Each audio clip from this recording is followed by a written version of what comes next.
Everybody. His brain worm. What did you say you want to do? Wait, what? What? I don't know what you're talking about. I'm recording now, so I'm just. What did you say you wanted to do? Nothing. You know what I want to do is wish Falvin happy birthday, because today is his birthday, IRL. Hey, happy birthday! Thank you. I saw the notification pop up and I went, shit, I forgot to order his dice. It's like for everybody else, I had already like ordered and had them sent before your birthdays, and whether or not they got to you on your birthdays did not happen for you. I'm sorry, but I'm excited to get those out to you because I think you're gonna like them. I'm excited. Yeah. Please do take this as an indication of your value to the group. Aww. Yeah. No. Hey, I'll include the receipts. You can see how much dollar-wise I care about you. Oh my god. I care about you this many dollars worth. Yep. Yep, I give this many dollars. Exactly. And can we give a shout out to Theo's crisp and clear voice? Apparently. Lifesaver. Shout out! Oh, sounds so good. Did you hear that? I did. It was actually beautiful. I did. Even though you shouted, Excellent. it still worked. We're 2 minutes in, and I already cannot wait to listen back to this just to hear that. Okay, so what else? I can't remember if there was like a point of order that I wanted to say. Oh, I keep almost saying this. Do you guys want to know what would have happened if you got grappled successfully by the big bone monstrosity Vestor? I want them to know.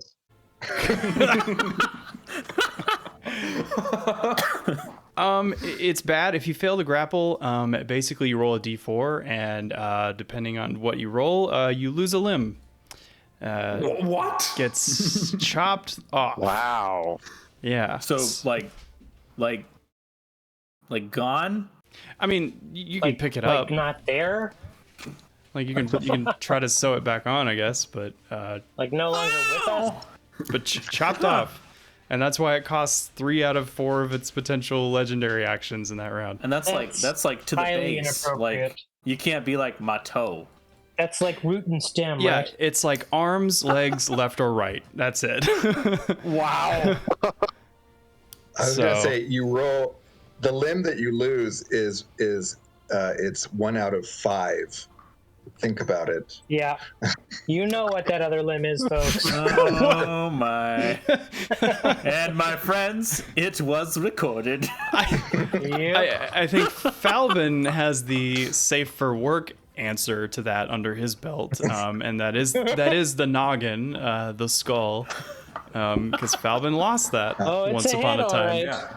It's true. Like, Yeah. I'm just thinking back to the how it should have ended on like Star Wars, where it's after Darth Vader cuts off Luke's hand, and it's like, you cut off my hand. It's like, oh, don't be such a baby. I had all my arms and legs chopped off.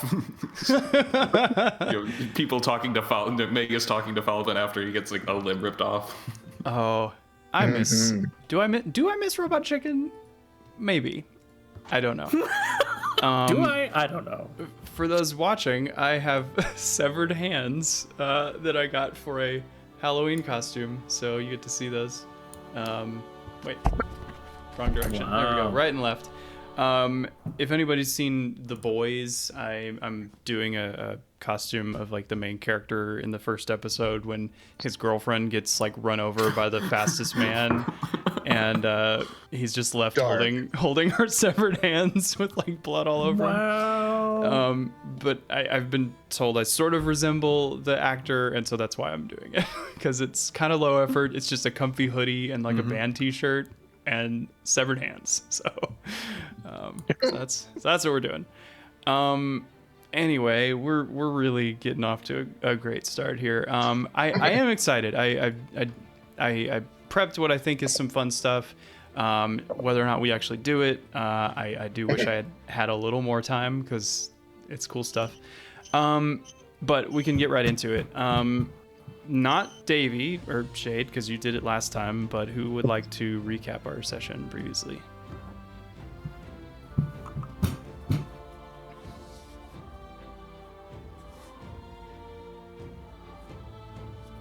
Everyone's got their fingers on their nose. Like I was looking at the chat and I noticed you put your microphone on mute. It's my birthday. I'm not doing it. Okay.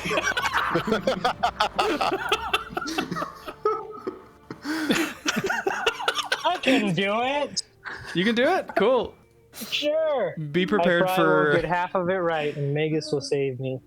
Mega save your amendments till the end. Yeah, it's been a whole week. Seems like a lifetime. Let's see. We started with Gray's already shaking combat his head. just starting, right? Combat was yes. just starting with the boss, It was. and so our new member Theagenes was in the middle of releasing one of the things from his servitude in a peaceful manner, and the boss was egging on our muse and to rile her up, and that's what initiated combat. I'm glad you Theagenes called her the sacrificed- muse. Like she referred to herself as that in like the first session, but I always forget that that's like one of her titles. And that's so what I'm here for. That's what I'm you know, here for. if you bomb the rest of this recap, I'm still giving you inspiration for remembering that Kyra is the and muse. so that's all that happened. So, None of that actually happened last session. It was the session before. Oh my God, you're right. You went too far. Well, see, that's we what you started get. Combat. We started combat, started shooting each other. Theagenes gave up his turn to finish sending the same thing home. We fought him, went through several stages, at which point he just was a really mean person. After we killed him the first time, he came back again. Stage 2 that involved a lot of bones, and we did more combat. And during that phase, ballistas were shot, spells were flung. You're gonna have to go back and watch the episode if you want to get all the deets. But the crux of the matter is, we whooped his butt, and we ended last session with all of us in a dome of protection, except for Shade, who was in conversation with the captain of the boat, and the closing. I mean, that was a great segment of role playing at the end. Mhm. You It was really good. should go back and watch that as well. But Yeah. what happened in there is that Shade was possessed, and we're in the section with that. Yeah. You gotta lean into your mic or like put Yeah, it in like- front of your mouth. We're losing you again. What's going on with these Apple products that you say are so glorious? I was so high hope, and now I'm getting sad. Like, halfway through that, you went back underwater. What happened? It just seemed like you got farther away from the mic, I think. I would know. That was very odd. Where did you stop hearing me? I mean, If the crux of the matter is we whooped his ass, and then the rest was almost unintelligible. I mean, that was a pretty good closing statement. yeah. He's Whooped not his ass. wrong. We were in a dome of protection, doing smart things, working on, hobbies and whatnot. And Shade went over to the captain of the boat, and they were having a great role-playing speech there. You need to watch that episode if you haven't seen it. Theo with the That was some shout-outs. Great role-playing. And what happened at the end of that was Shade being possessed, and that is where we are starting now. That's true. Take the inspiration. Very good. Anything missed that we could think Oh, of? I'm sure there's all sorts of stuff, but I left it intentionally vague so that people are like, wait, what actually did happen? And then they have to go back and see. That's how we get views. Oh my god. Magus just explains. Magus explains everything so well. They don't need to go back and watch it. So let's just keep with the suspense here, okay? This episode will be called Theo Boosts the Channel. Love it. One important thing that I would add, aside from all of the battle highlights, which people should definitely go back and listen to because they're awesome, it was that we did defeat Estor with the spear that he had been holding, but it didn't count as his blade. There is some other blade that is the main one that would count for this purpose. That was not the one we used, and so he is still a ghost and was still around and was able to possess Shade. Yep. Right Yeah, that after was a Shade remembered what his actual blade looks like. Right. But before he could tell the party. Yep. Precisely. And I want you guys to know just how nice I am. You know, I knew you were I knew you were there. I knew you were going for the strategy of like using the spear against him, and it was in essence a not mundane, like it might have some special property I haven't quite decided, because there's not a lot of like magic tridents on the internet. Like they're kind of, nobody makes them, so any suggestions would be great. What are you I'll talking whip it about? I up saw for you one on using Etsy. using the inherit was it ancestral weapons. I mean, I'm okay with that. Yeah. But anyway, so I was like, okay, well, obviously they're not going to kill him right now, but they put so much work into this strategy. That's why it did an automatic critical hit the first time you hit him with it. Because okay, that sounds like a pity move. I just mean, I wanted you to be rewarded for clever thinking, and it was clever thinking, but it wasn't going to like permanently remove Estor from the story. If that But makes kind sense. of in a Clever. pitiful way. But not clever enough. You know, it's a bit whatever. It was clever. Wasn't right, but it was clever. Yeah. That's actually, I mean, I couldn't say it better, honestly.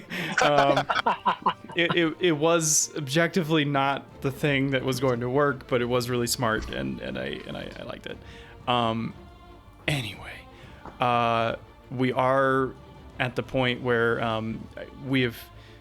I already advanced time ahead, but if we want to kind of roll the clock back and like have anything occur during this long rest, not me subjecting you to dangerous things, I just mean you guys doing things. Because as we all know, Shade is currently possessed by the ghost of Estor. I have given Shade some instructions on, things that Estor wants or would do or would say. I trust you all will do your best to separate player knowledge from character knowledge, because your characters have no idea. Welcome to the meta knowledge temptation episode. Right? Anyway, so off you go. Do your thing. Okay. Let me know. Do you guys want to just proceed to after the long rest has happened, or do you want to like do anything in the middle of the night? Because my long rest only takes 4 hours. After I wake up for that, I will just be keeping an eye on the old triad. Okay. Yeah. Yeah. Shade would have come back from the bow of the ship and basically just kind of come back into the echo's gone. Just come back into the dome and kind of settle down for the night. Mm-hmm. I will also look around and see if I can see Estor anymore. You do not see Estor. Okay.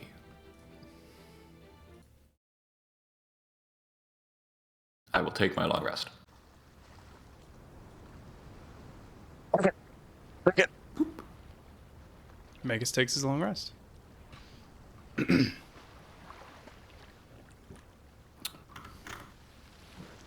Rank. Let's see. So the I'll say the Ultria. Do you guys have the lid of the bassinet open or closed? Typically, we keep it open unless we're in combat, and then we close it.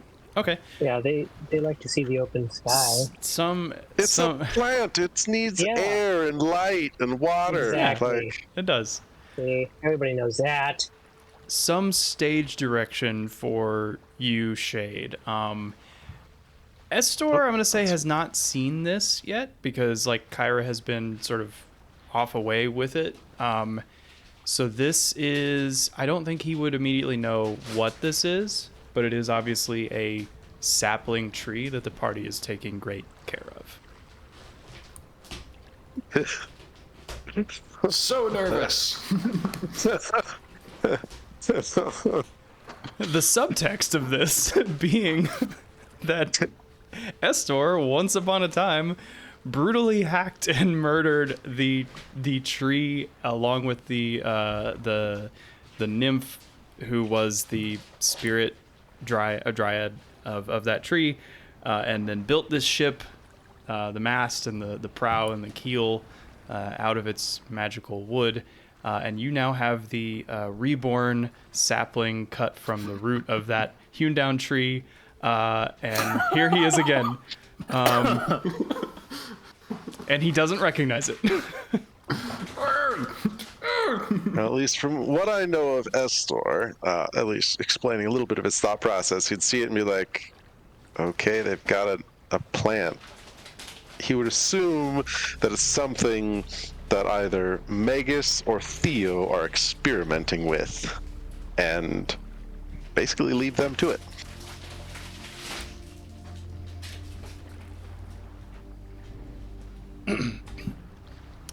Yep. So, Magus, what were you doing with the sprout? Nothing. Like, it's just like, I think sometime today it's gonna awaken. So I'm just keeping an eye. I haven't been the caretaker of it the way that Shade has, but keeping an eye on the sprout and then looking around to see if Estor is in sight or if he's invisible and might be doing sneaky things. Yeah, so he's not in sight. Shade, I think I want to make it so that Estor can speak to you in your mind and you can reply. But you are, obviously aren't able to verbally say anything that he won't let you say. Like any good anime possession. Yeah. Exactly. Oh yeah, I'm thinking Greed from Full Metal Alchemist. Yeah. So I think once you kind of enter the dome and like sit down and you see this and you see Magus taking care of it, or like, looking at it and then saying that something about it should awaken today, I think he would speak to you in your head. Oh, and I don't say that. Oh, you don't say I do that? not say that. Okay. No. Still, I think he would say to you in your head, "What is that?" What does it look like? And it It's a looks plant. like, It's got a bassinet. that's a mighty fine bassinet. Yeah, well, when you're friends with, deities that make cool things like that, they, No, you don't need to they say gotta about steal. them. Hey, so you brought a potted plant with you to the mouth of the underworld.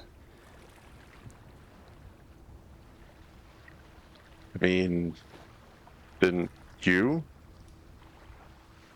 What? You bring all your trophies and everything down in the hold. What's different about us bringing a potted plant? Those trophies are a measure of my conquest, you see. And did you chop that tree down? Obviously, it's No, it's, we carefully transplanted it. That's you know, you don't. We're not just marauding destroyers like you. We're trying to put some life back into the world, do good things, trying to rebuild things. One of the ways we're trying to do it is grow a plant. I built things too. This whole civilization. It's because of what I did. I remember bits and pieces of that. I don't remember all of it, but you didn't build it.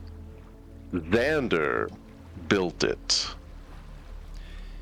Xander. You ran around and chopped things up. Xander would have built nothing had he not been given the breathing room by me.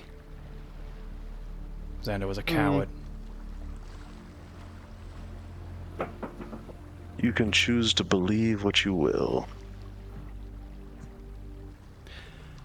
Anyway, okay, we're gonna hop away from that. What are the rest of you guys doing?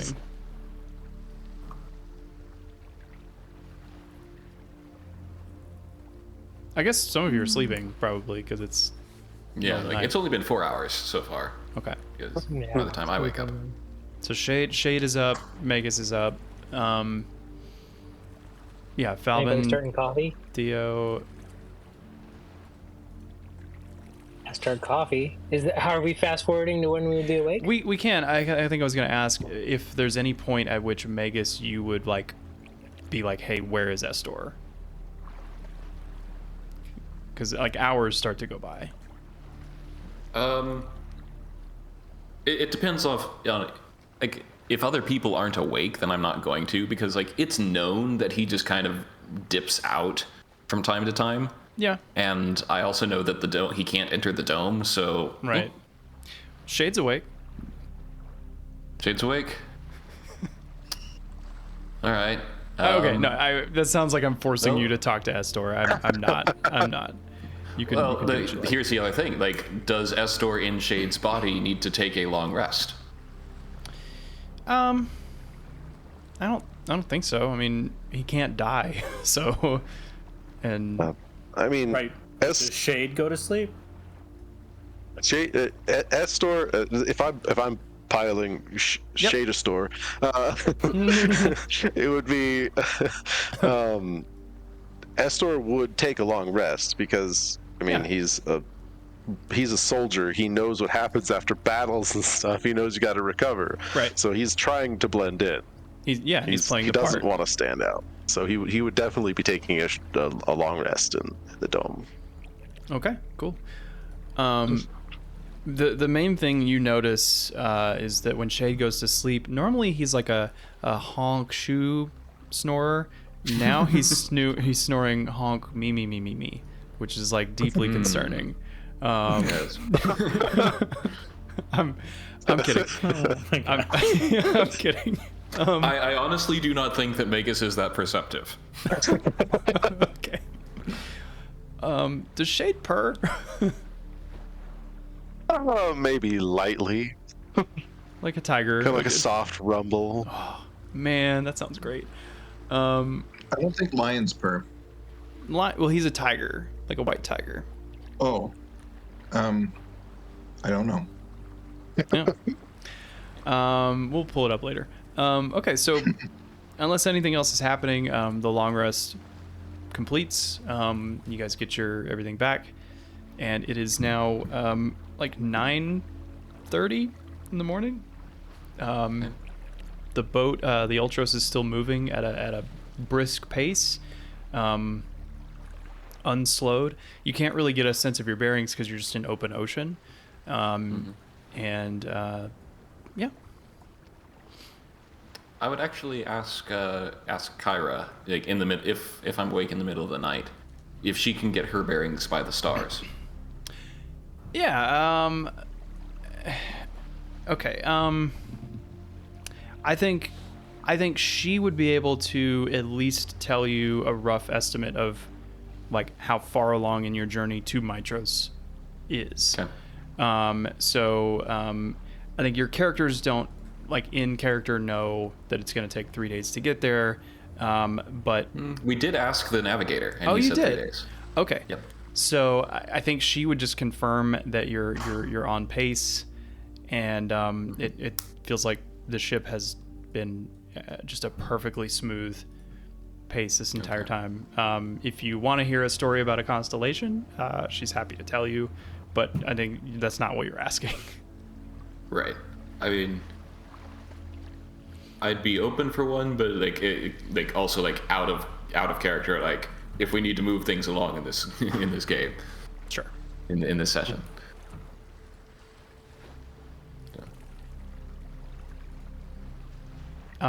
But yeah, she like, where do you think Estor is? Oh, probably hiding, probably biding his time. Why wouldn't, I mean, I wouldn't be surprised if he's below deck. He has no need to hide from us. Why would he not simply torment us?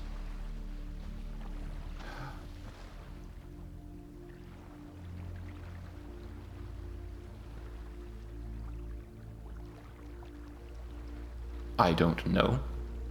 I don't know. Maybe he's below deck. Maybe he's restacking his bone pile.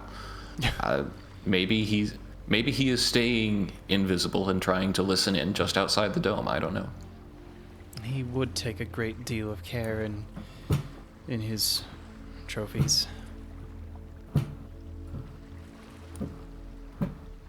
But I mean, this, like, the dome extends to the astral plane. He can't get in. But you know, we should still be careful. And also, like, I'm not going to be able to keep the dome up the entire time. Like, if I'm going to be trying to contact people, I can't do that through the dome. Well, like I said earlier, we can't give in to fear. He can do nothing but speak to us, and though that is not something I wish to endure, he can't harm us right now.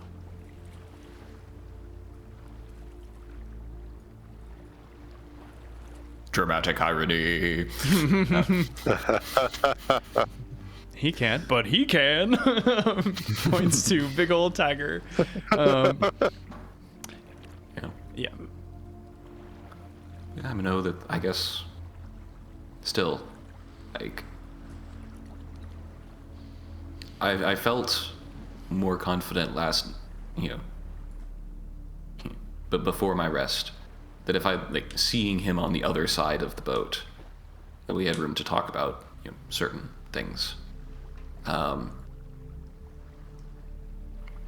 think we should probably take more care, and I will be trying to, and I will cast message to her. Let's say, like, that we do not speak openly of the Ultria Sprout, or of potential plans of rerouting the ship away from Mitros. Okay, I think she would reply, like, well, then what do we do?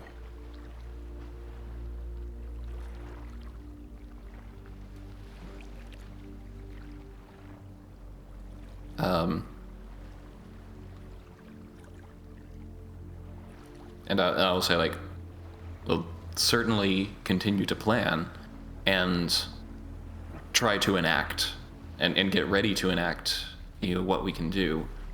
I'm not saying that we just stop, but try to maintain an appearance of maybe not overt confidence in that we have things that he would want to know. Gotcha. Okay. I guess we'll advance now to the end of the long rest. Everybody's awake. Who's doing the coffee?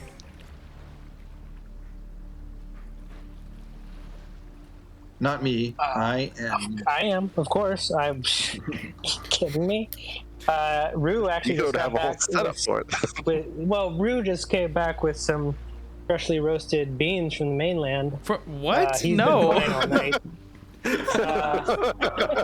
He doesn't have to rest, so he wanted to go get some coffee. But okay, I guess he does technically fly faster than the ship moves. That is actually good to note. We're all sitting around. It's like, if only we could contact the mainland. And Ruiz lands with fresh coffee beans. Yeah. He comes with Star Coin coffee Oh my god. and Gives it out, you know. Little We're carrier. gonna say that you already had coffee. Aw. Yeah. So what's going on? Unless you want to roll a lot of survival checks for Rue to Nope. make sure he makes it back to the ship. I don't wish to do that. No, that's it. Fresh coffee. We have it. I have made it. I have put my heart into it. So, it's a pour over. It's not, the best method, but it's pretty darn good. I bet artificers make good coffee. Oh, the apparatus I have slaved over its manufacture. It has maximum caffeine removal from the beans. So, I mean, this is some grade A wake-up juice. Oh my god. Extracted. Somebody else start talking. Alright, well, shortly after he gets up, Shade would actually do careful inventory on his kit, checking his pack and make sure everything's in working order, double checking everything on his armor, make sure everything's in good order. He would do that. Okay. Kind of a little bit more intensive than usual, but not too far. And I think it's at this point you hear a slight cracking of wood.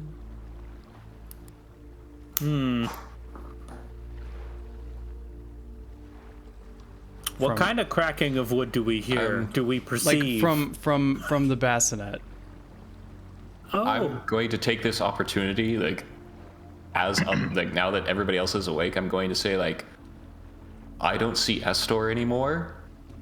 Unless we can confirm that he is out of earshot, I think we can agree there are certain things we should not discuss openly.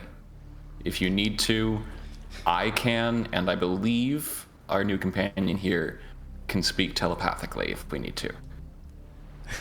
Shade goes I agree. Just so we know, what are the things we're not supposed to talk about? Just in case anyone doesn't know what those things might be.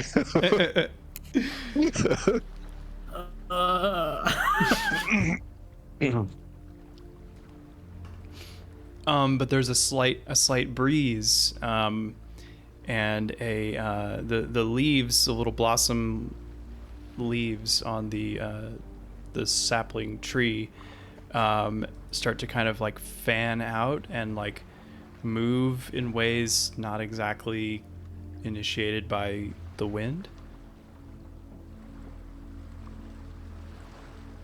Fancy. I look toward Shade and kind of not saying anything, but my expression is that of ooh, you're the expectant father sort of thing. Right. Mm-hmm. You kind of get a little bit of a confused, almost blank stare back from Shade.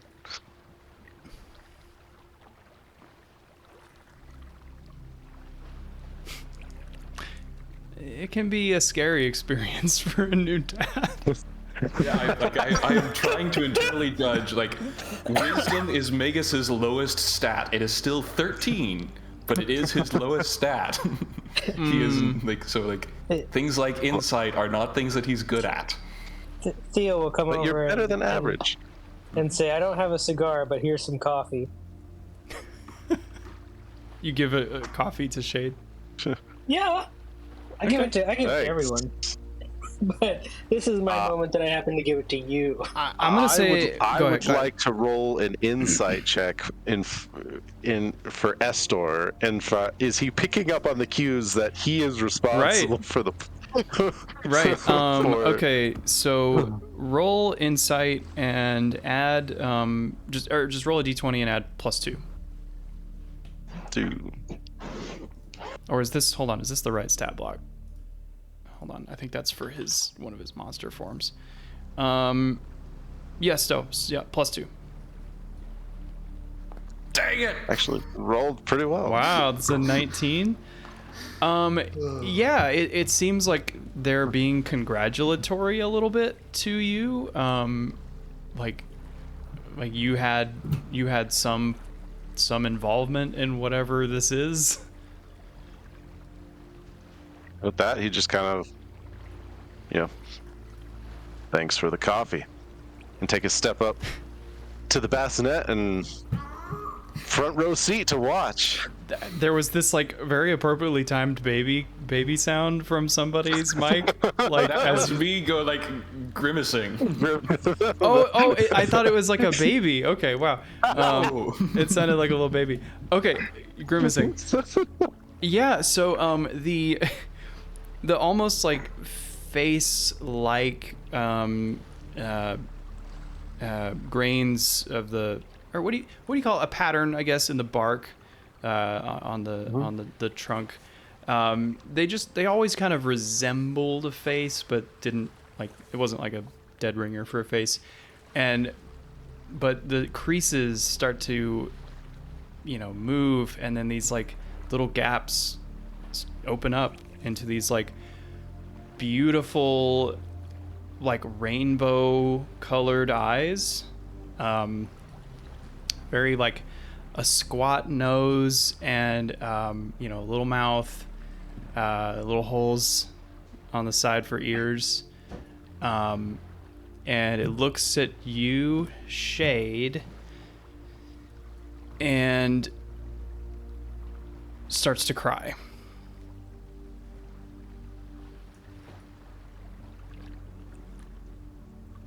And you can smell you can smell this, like, it's like a sweetness almost, as this it's like watered down sap that is running from these brand new freshly opened eyes.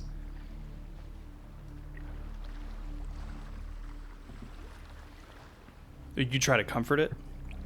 Yeah, Shade Estor would try to comfort it.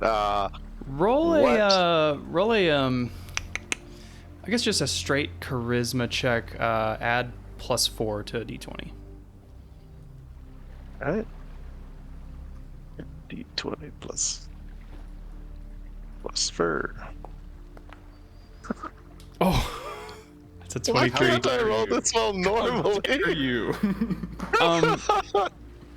The tears start to stop, and it doesn't recoil from you, but it's not like acting like excited, but I guess you guys don't know really what to expect. This thing just waking up, it could be just scared or at a new environment, these new senses, but it no longer is showing like fear of you.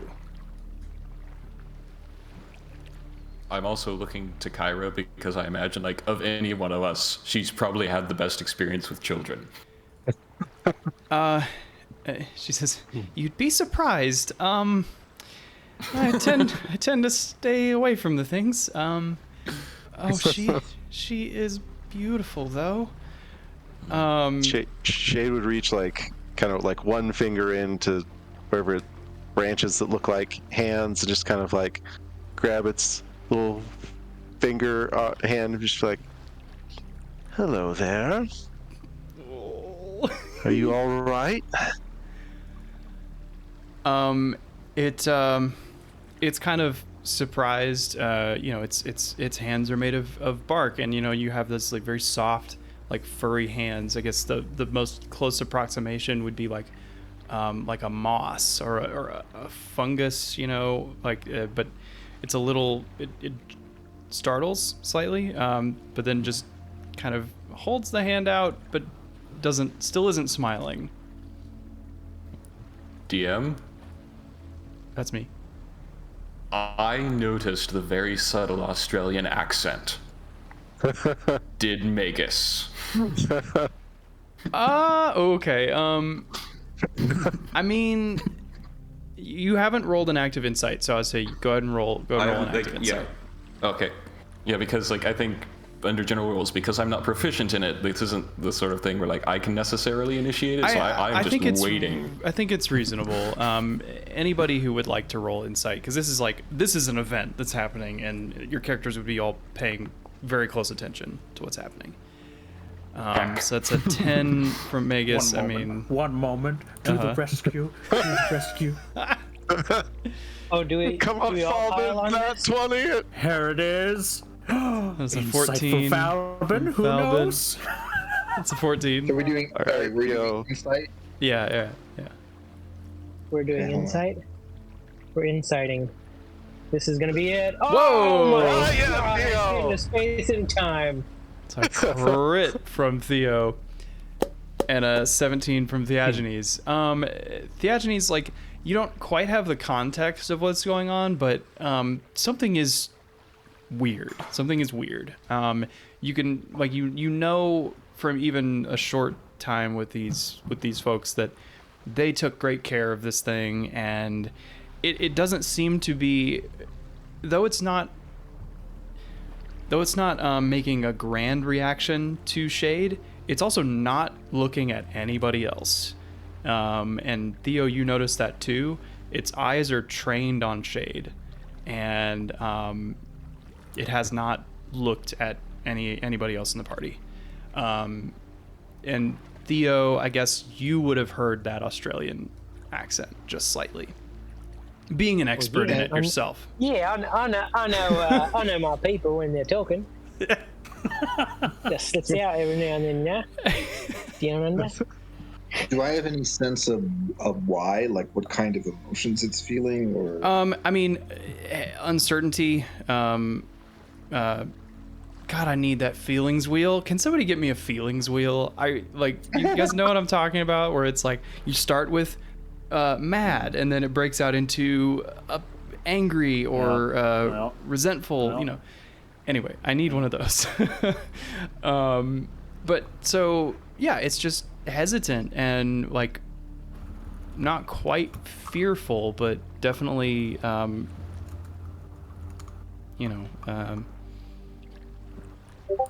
hasn't quite got to fight or flight. Oh, feelingswheel.com. Nice. Did Shay just go Who'd let me have Google thought? that for you? Okay, so let's work through this. So fearful, scared, anxious, probably scared, frightened. Some of these seem still too strong, but okay. Like threatened / Apprehensive? nervous. Threatened, yeah, I like threatened. I'm gonna use this constantly. Well, Thank if I you. noticed that, I would be like, can I hold her? So Theo just asks to hold. Yeah.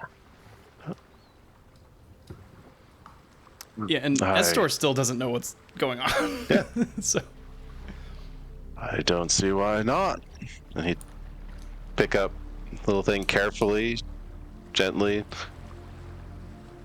but not like affectionately. Just want to be clear about that. Like he's just picking up like this is a thing to him. like it's Understand. breakable, but I don't, Right. yeah. Yeah, Yeah. and There you Theo, go. as it turns away from Shade, because like Shade is presenting it away from him, it has to look at you, but once it does, it smiles, and like a little like crown of like flower, like a little flower crown starts to bloom.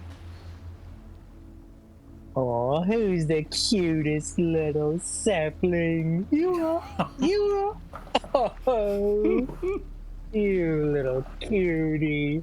And I'll kind of start rocking it, bouncing up and down. And I'll be like, just you wait until you meet the rest of the family. It's gonna be great. Here's like a placeholder art for her. Ah, Aww. Oh. Baby Groot's sister. Yep. You're talking very nicely to her. She closes one of her hands, and then when she opens it, there's a small berry in the hand that she offers to you. What? Oh, what's this? Oh, you shouldn't have. Oh, you're such a little cutie. I'll take it and put it in one of my little pockets. Oh no, You know, you do. she shakes your hand with her other hand and kind of motions to her mouth. Oh, okay. All right, I'll lean down there. What? Like she wants you to eat it. Oh, she wants me to eat it? She just grew that out of her body. I am eating her. This is not appropriate. Yes. Yes, that is a Theo response. She looks a little I'll be like, a little perplexed as you you know, delay it in looks eating. like she's like it means a lot to her. I'm like, oh, okay. I like reluctantly. It's delicious, and were you not at full hit points, you would have restored 1 hit point. She knows good berry. Oh, that was tasty. Thank you. Oh, Magus, do you want to hold her? Certainly. Here, I feel kind of the same about children as Kyra does. But I'll be like, here, hold the head like this. Yeah, just like that. And while I'm in there, and I'm close to him handing the baby off, I'll be like, shame. He has an accent that he shouldn't. And then I'll just go on pretending like, oh, I'm here, this is how you hold her. Here you go.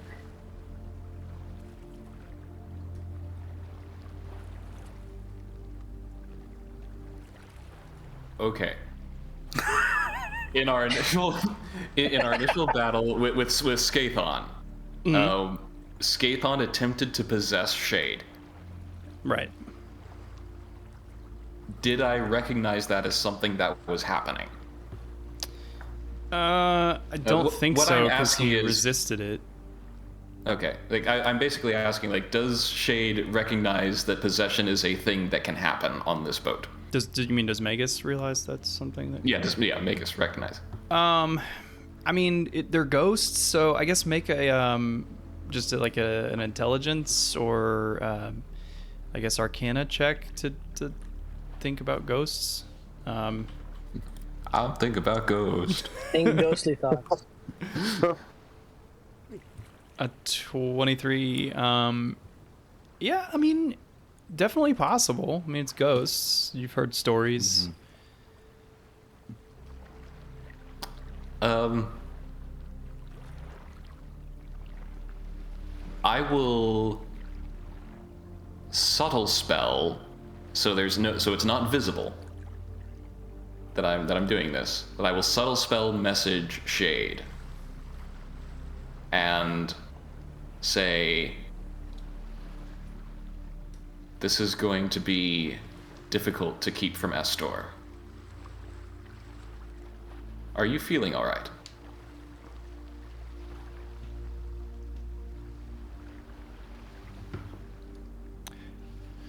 And from just to clarify our previous conversation about how message works, Estor would not respond. Nope. And because Magus is subtle spelling it, there's no components that Estor would notice happening. So just like you guys are just sitting there in silence. Okay, we have activated paranoia. Okay. Ian, all right, I'm just gonna, Daniel, if you'll let me, I'd like Shade to instigate conversation with Estor inside. Okay. Shade's gonna be like, "Ah, he did it! He did it! That Magus, look at that! He figured out the magic to actually awaken something. It's almost like a counterfeit fae, if you would. It's amazing. See, this is the type of things you could build if you didn't just go and destroy. You should appreciate this. You should appreciate this, Estor. I would, but the fact that he could create anything and he decides to create a fae. It's. Don't you know anything about academics? They try all types of things. This is just one iteration. I suppose it's harmless enough. Still, I don't like it. I think, if it finds itself next to the edge of the ship, we might give it a little push over the edge. What do you say? And just telegraph to everyone that you don't support the party. I thought your goal was to get off the ship. Accidents happen all the time, Shade. Hmm. Do you see any, any way off this ship right now? Just saying. You're right, though. You're right. We shouldn't blow our cover. You've been very helpful in this whole possession thing. At this point, understanding the difference, so like understanding the limitations of the message spell, and that it requires physical action to respond, or like to whisper a response. Mm-hmm. I am going to use Subtle Spell and cast Sending, which is purely psychic, to Shade. So that last And thing, what did Shade have to physically whisper? So like For message, yes, that's what we talked about. Is there's the physical. Oh. So then did Estor physical hear... component. Wait. No, it's a silent whisper, but you have to Yeah. make the action right. according to the spell, right? That's what we talked through. So, last okay, time. so- basically- Go ahead. Yeah, so from message, the target and only the target hears the message and can reply in a whisper that only you can hear. But because it has components about stating, like, if you are familiar with the target, like, because familiarity is a component of it, in our discussions, we said that message would, like, transmit to someone's soul, effectively. Yeah. And so, like, Shade, and not Estor, is the one who heard the Magus's message. Right, I understand But that. I'm talking Estor- about Shade's response to the message. Yeah, it basically has a somatic component, and that's the whisper. So Estor just kind of And like so- felt his mouth move randomly.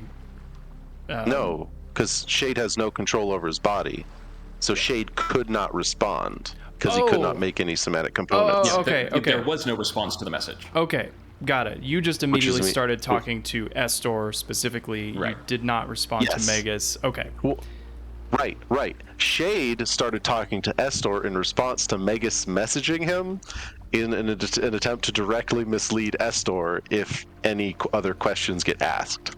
I see. Okay. Gotcha. Hang on to your That's what's seats, going on. folks. Okay. Gotcha. And now your Magus is Can I have casting. a flow chart or a graph of this, please. We need that. We need that. But now Magus is casting Subtle Sending. Subtle Sending, which is completely psychic. Gotcha. And and Shade can respond. And Shade can respond to So this. Magus, realizing that Shade did not respond to his message as per usual, is like, "What's going on? I'm gonna try something Yeah. different." Yeah. Okay. I am on board. And, yeah. And so, like, I'm going to say, like, I'm getting paranoid here. Are you okay? what's going on. No, Estor has my body. Keep the Ultria Sprout safe. Okay.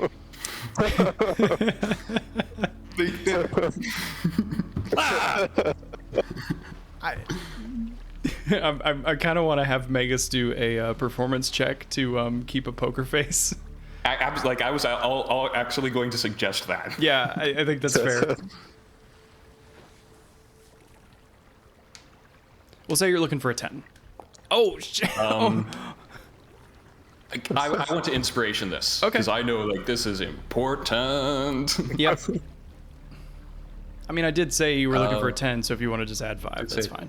Yeah, I just want to add 5. I want to pass this. Okay. You nearly break. Like you have a small internal freak out, but you're able to keep it from moving to the front of your face. Yep. Okay.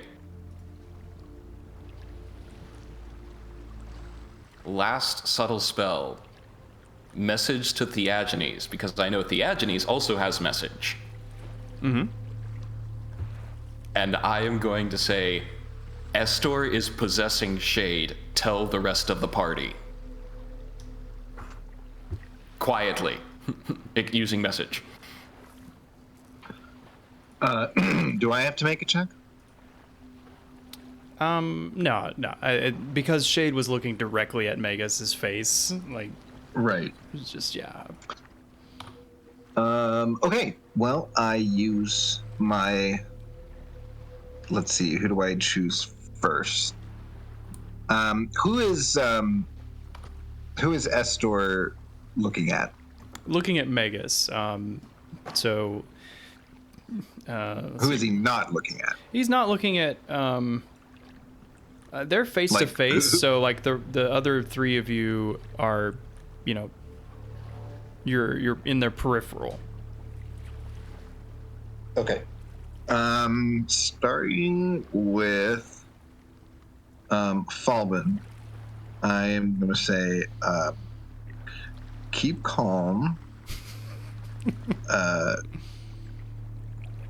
Shade is possessed by Estor. Did he just? That's what you told me, right? Mhm. Yeah. I have that information now. Okay. Yeah, Shade is possessed by Estor. I'm telling the others. And then I'll do the same for all the others, including, what's the muse's name? Kyra. Kyra, including Kyra. Okay. And then mhm. I'm going to message the plant. And I'm going to say, we'll keep you safe. Okay, cool. It smiles a small smile at you. In a bit of a perplexed feel. Those watching will see me tab over to the feelings wheel. I think Kyra, I mean, she keeps a perfect poker face, but she says, I'm going to go get some fresh air at the front. Love to look out over the ocean. And she's going to get up and move to the prow of the ship.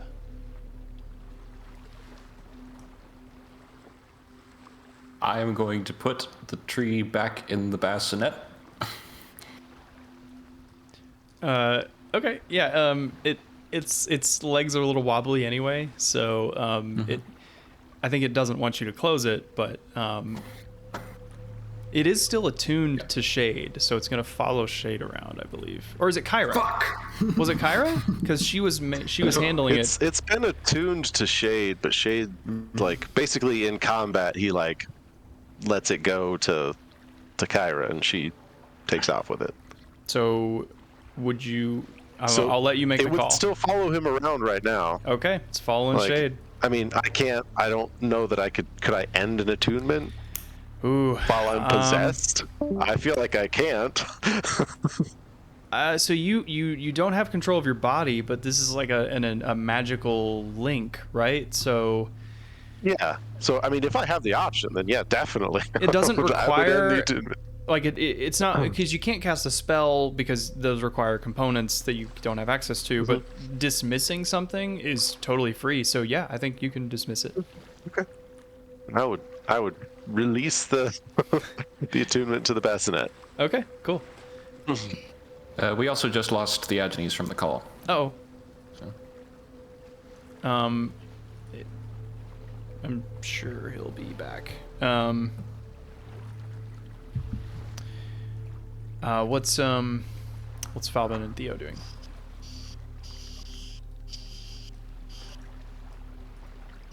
Theo would be kind of like, well, what's going on with the bassinet? Is it unattuned now? Is that? Yeah. Yeah. I mean, Shade hasn't moved, so you probably wouldn't notice yet unless he gets up and walks away. But Okay, then I would take the bassinet and start like, I'm gonna go for a stroll with her and just start pushing the buggy. yeah, you can push it Away. along. I think as you kind of Yeah. push away, her arm kind of outstretches towards the mast of the ship, and kind of like as you pass by. Don't worry about that.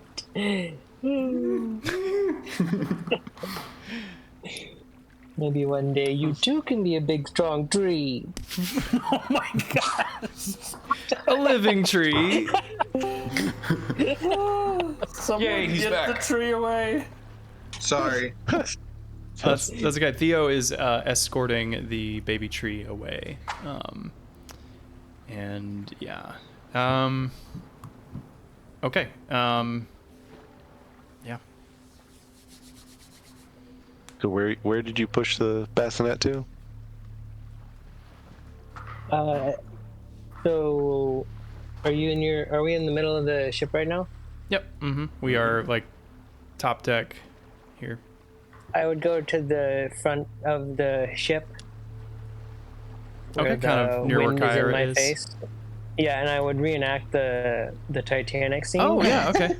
Kyra is happy to combined reenact that with you. But combined with the Simba, so I'd be holding the bassinet up. My Isabella. Okay. Wow. I mean, yeah, it's pretty heavy, but you can do it for like Well, 10. that's- It's Theo's been 50 lifted. pounds. Yeah, you Theo's like been hold it out lifted. and your arms start to shake after like 3 seconds. This will all be yours too one day.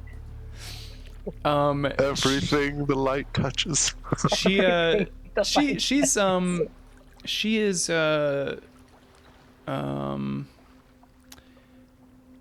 she is Amused. amused. Yeah, I like that.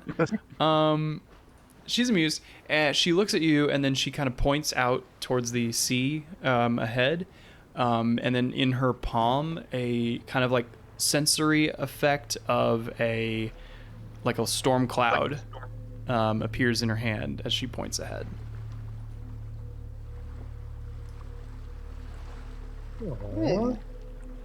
She's got predict weather. I like where this is going. Excellent. That's actually something that Druidcraft can do, just plain old Druidcraft. Nice. Yeah. We'll be sitting over here, and I'll set her down, and I'll start looking at the crossbow and ask Kyra if she'd look after the Ultria while I look at the mechanisms of the crossbow, and maybe it'll just end up being pointed in the general direction of while I'm inspecting. Kyra, she looks over you to make sure that Shade isn't looking, and when she's sure that he isn't, she grabs your arm and pulls you. And what are you doing? What are we gonna do? I'm working on it. What are you gonna impale him? Maybe. I don't know. We'll have to see. That's You know, step a lot one. of That's curses can plan be broken A. with- It's my plan A. I don't know if it's other people's plan A. Don't worry, I'll blunt the tip of the bolt. It'll, you know, they say broken bones and whatnot break people out of certain spells. We could just try. Oh my god. I mean, I suppose if we hurt Shade enough, Estor won't be. We can't think that Don't way. worry, it won't be anything permanent. It'll just be non-permanent injury. She looks at All this like right. 15-foot long ballista. It's fine. This is nothing Not for permanent. him. You've seen how much milk he drinks. His bones must be made of iron. There's got to be something else. But yes, let's aim one. Don't aim both. He'll suspect. Turn one around. No, I am merely looking at the ballista. I wouldn't ever pull the trigger. I'm picturing that scene from The Office where Dwight is like doing Overwatch on Michael when he's camping out in the woods, and he's like looking at him through a rifle scope, and he's like, I won't help him. I will watch him die before I help him. Safety's on. Okay, so y'all are having that discussion. Theagenes and Falbin, what are you guys doing?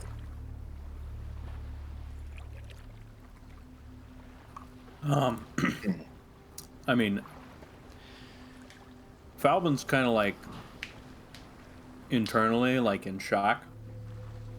Like, Shade is like the father figure, literally, that he's kind of taken towards Falbin.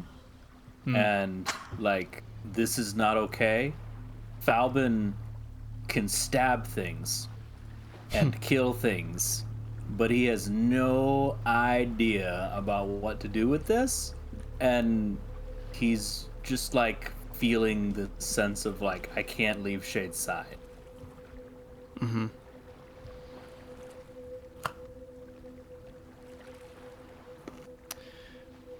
What you doing there?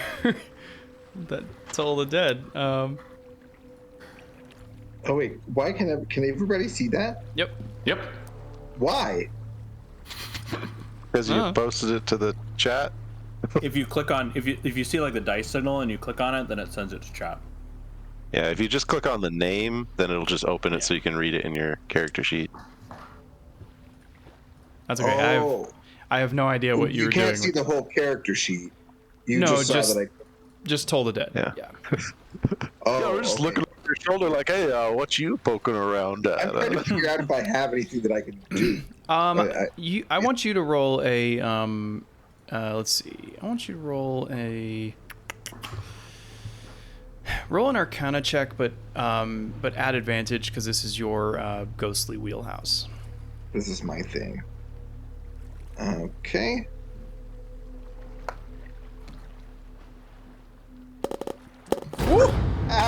That's a crit. That's a crit. That's what advantage is for.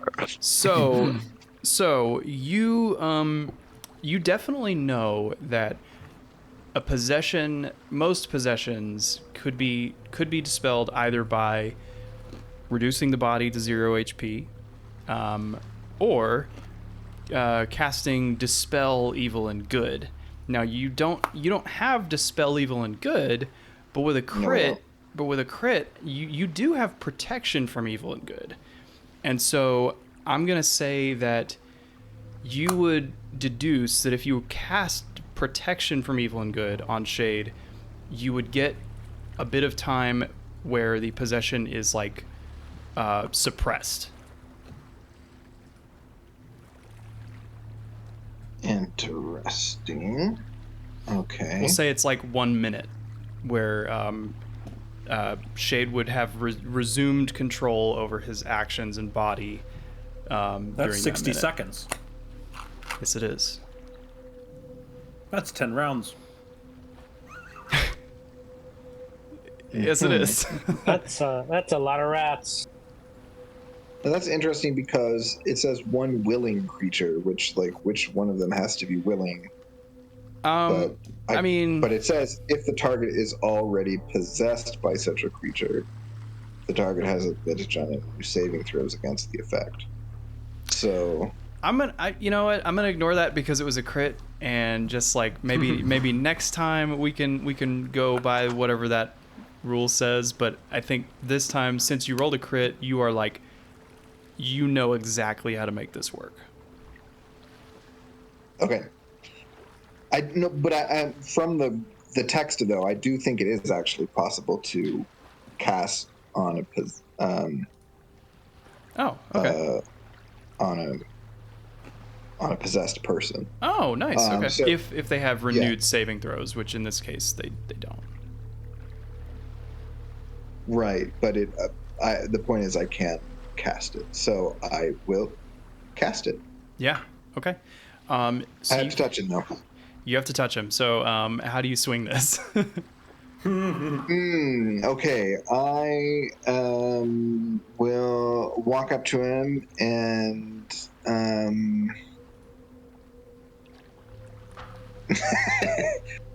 Hey Shade, you want to count shoulders? 1, 2, 3, 4. I'm just gonna say you have something stuck in your fur, and I'm gonna roll deception if that's okay. No, you don't have to. I mean, you can if you want, but well. I'm very good at deception. Okay, go ahead and roll it. Okay, and then I'm gonna roll like a. Well, that's a 18 total. That's a nice modifier. Yes, it is. Shade or Estor, Shade Estor, buys it. Oh, Okay, and it is. thank you. It is cast upon him.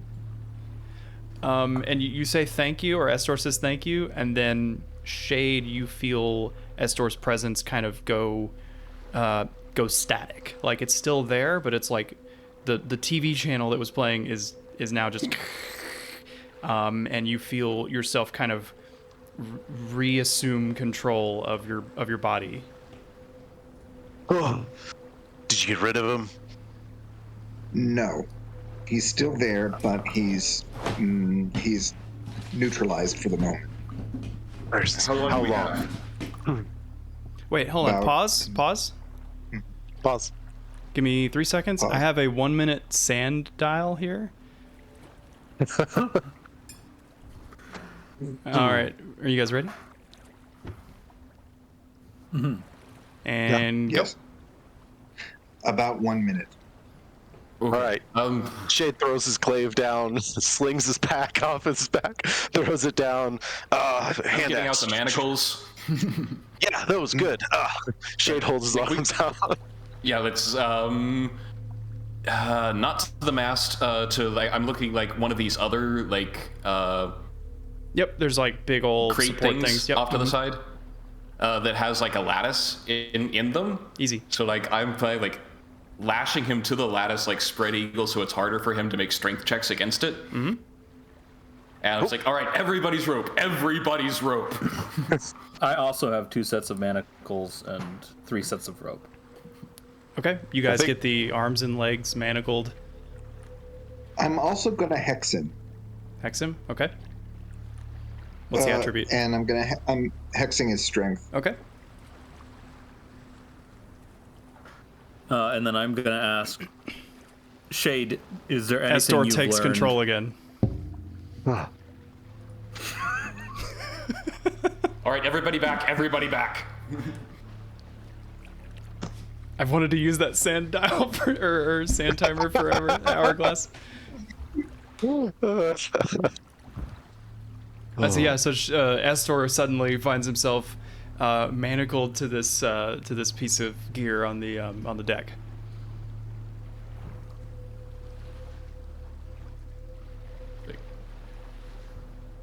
And like I have motion like, for everybody to get physically back for so.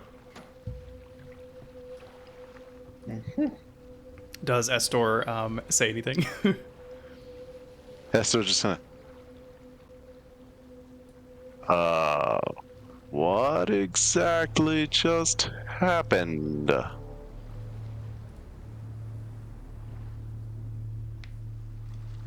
Pin the We tail know. on the shade. Theo says from behind a ballista. Catch the tail.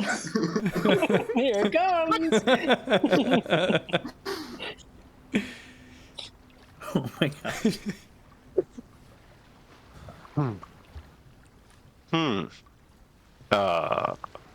What is why am I manacled? Estor, we know what you've done with Shade. You can give up the charade. The Shade charade. And we thought we would introduce you to one of the disadvantages of having a physical form.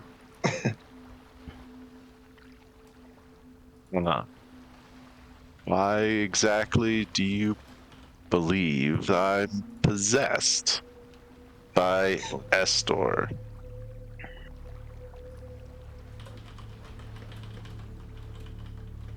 I don't feel I have to explain anything.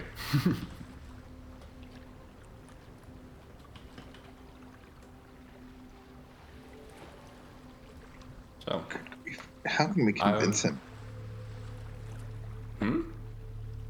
why How do we can we have to convince convince him? him? We, I guess we don't. no, like, we know what's up. Yeah, true. Well, Estor, we're just going to leave you there until you decide to give this up. Okay? So Theo and Kyra are still at the very prow of the ship, or is everybody coming back together, or are we just...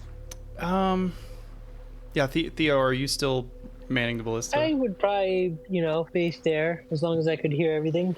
I think seeing Shade get tied up, I think Kyra would approach, still kind of far away, but she's kind of there, like, supporting you guys in this claim that this is Estor possessing Shade's body. So you're all completely convinced that I'm Estor? Oh, for God's sake. Look, just ask him something that he should know, and if he doesn't know it, then he'll have to give it up. What should he know? You all know him better than I do. Oh yeah. Who was the I mean, if you want this confirmation, like, I've already talked to Shade psychically, and you already suppressed Estor, and Shade gave us the opportunity to tie him down, so, like, we know what's going on. I think this is a If you great want, I can narrative ask him. opportunity for the folks at home to do a little callback. I mean, if you want, I can ask him a question.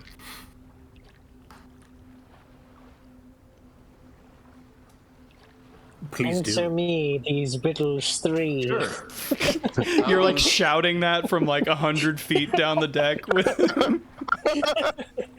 So, Estor or Shade, who was the audience for our second fight?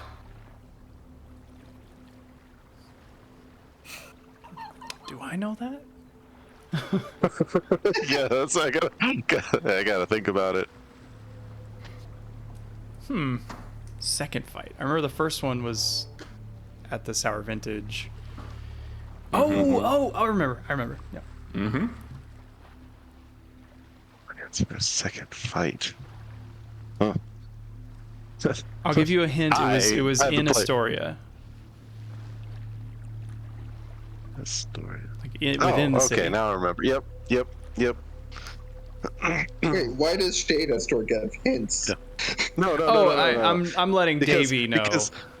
Right. Oh, Yeah. okay. Because what's gonna happen is, I'm assuming, Estor inside Shade's head is gonna turn around and be like, "You're gonna tell me who that was, so you can get them to unshackle me."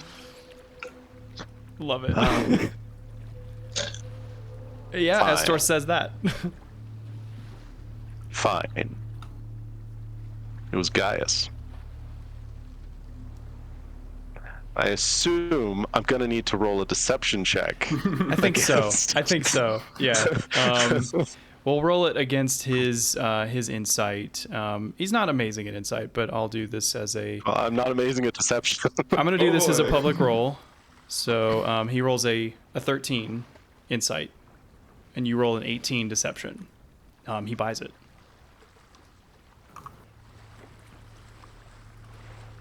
Oh, Magus. It was Gaius.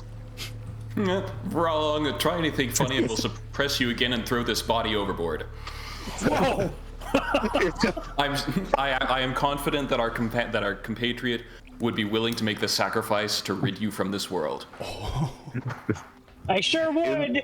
Inside his head, Shade is just laughing. Just, ha, ha, ha, ha, ha. You bought it, you fool, Estor. Finally, Estor. You see Estor Shade get physically agitated. Fine, it's me.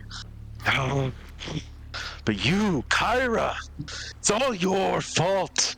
If you hadn't left, Lutheria wouldn't have tricked me. The curse, what happened to the crew, it's all your fault. Someday, I'm gonna take everything you love, one by one. I'm gonna break your heart again and again and again. Mage hand muffle his mouth. And then I'm gonna.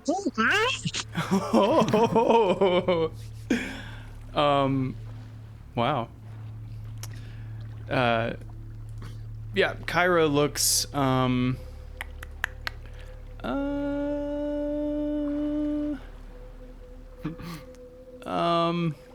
overwhelmed. Making good use of that wheel there, Daniel. I love it. I really need to have like a random feelings wheel roller, and yeah. Anyway, yeah. So she's actually gonna respond.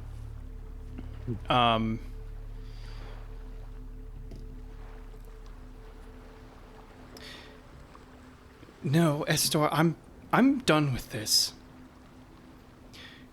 You've claimed you have nothing to do with gods or titans, so I suppose I'm going to bet that the Furies can't consider you protected by the Oath of Peace. She kind of rubs her hands together, and they begin to glow. Kyra, What?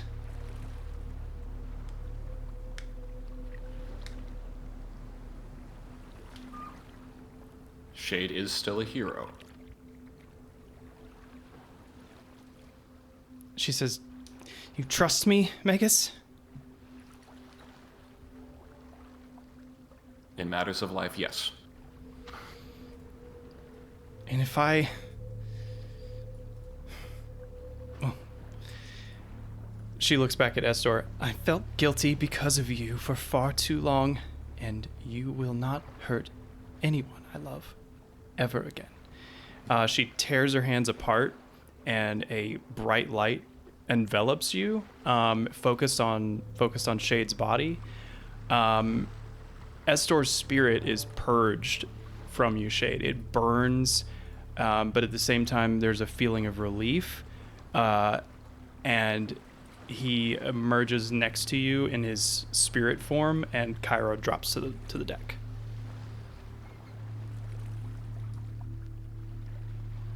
I'm at Kyra's side.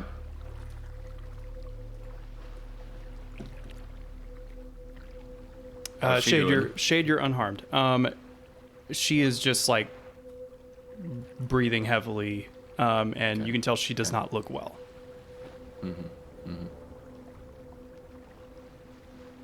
She also seems just more like grounded to you for some reason. Like, Ooh boy.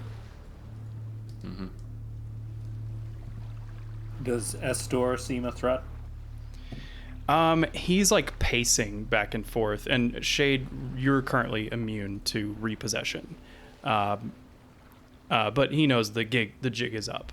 He's not going to be able to possess any of you without you figuring it out. Falben's gonna start freeing Shade. Okay, cool. You have the Thank key. you. Yeah. I move that none of us ever goes anywhere alone on this boat.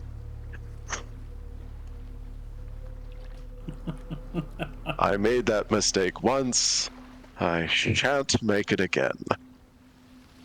Falben chuckles and slaps you on the back and says, "Yes."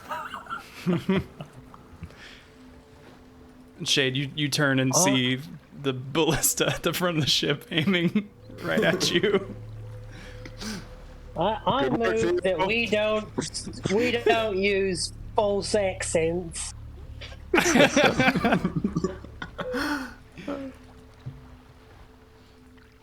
And I'll aim it away. You all looking towards the front of the ship where Theo is, you see kind of a dark cloud on the horizon.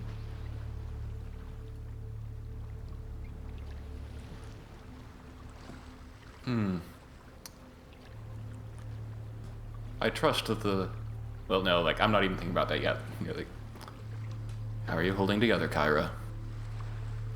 She is kind of in a stupor. Okay. I'm going to use sending again. And I am going to contact someone from my list. I have no idea who it's going to be.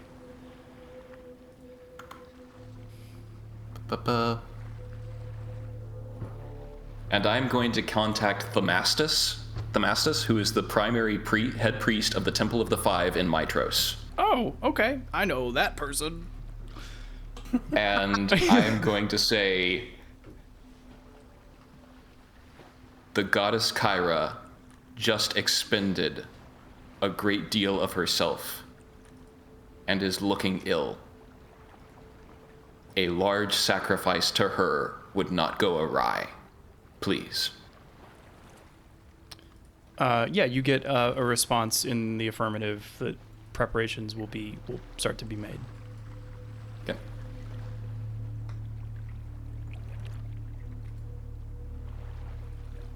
Fancy that. Telemedicine.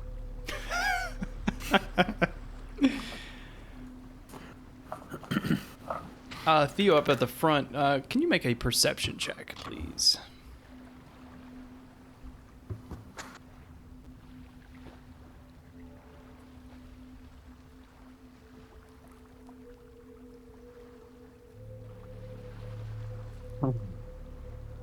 Absolutely.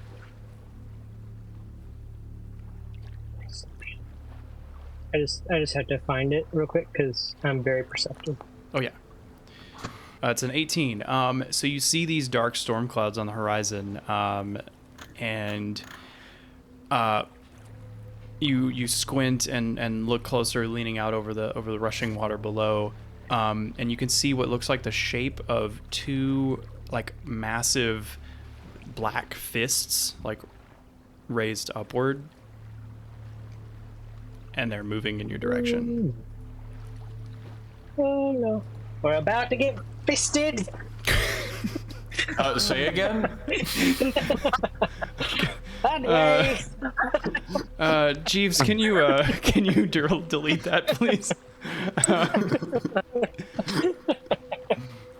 No, yeah, you say that in canon. Yep. Shade is going to look around and realize there's no one actually steering the ship. Like, it's going on its course magically, but Right. like, I think unless someone else is going to grab it, I'm going to take the helm. If something's coming at us, we should try to maneuver around it or away from it.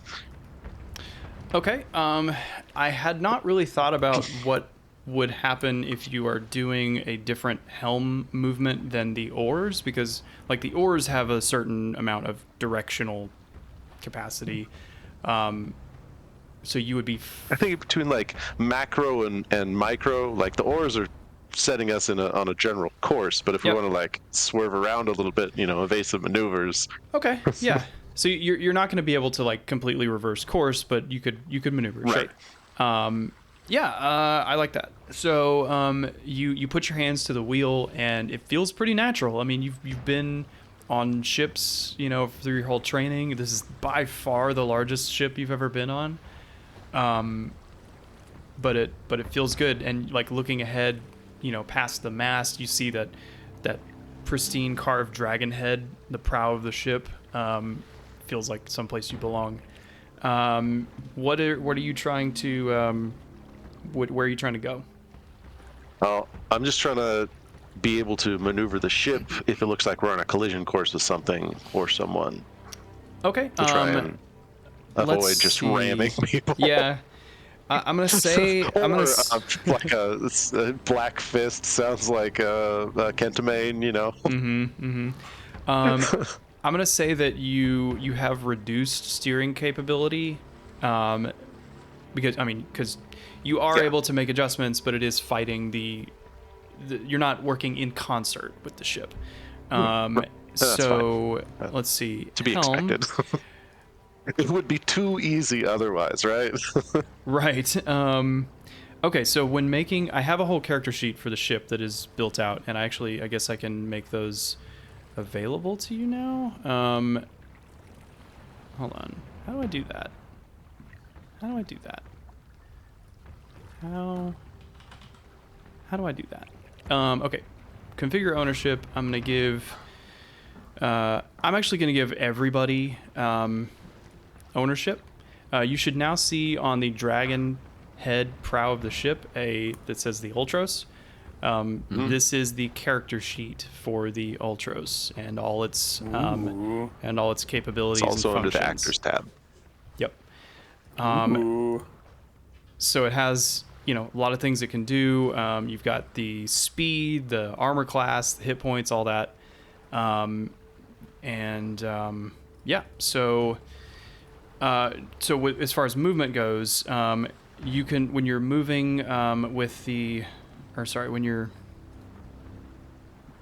the oars provide a turn of up to 45 degrees in a turn. So I guess I'm going to say that that's like halved.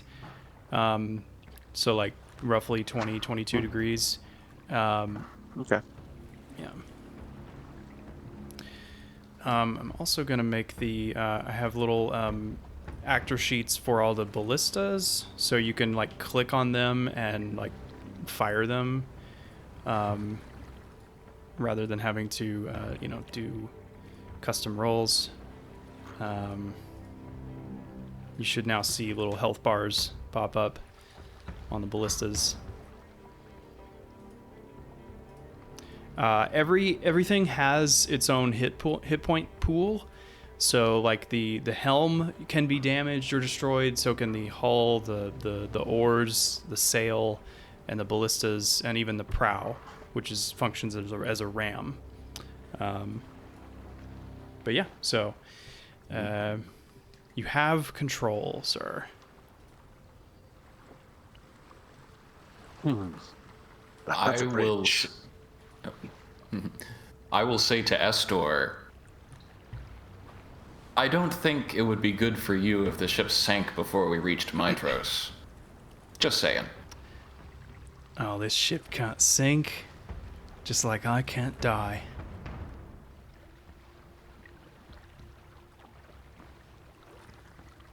Whatever the rumors you've heard of the Ultros, they've been vastly undersold. Oh, that's what I'm hoping.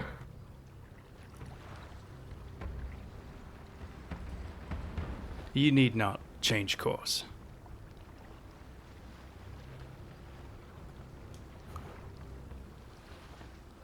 Can I roll an insight to see if he's just being an asshole? Sure, yeah. Best kind of insight.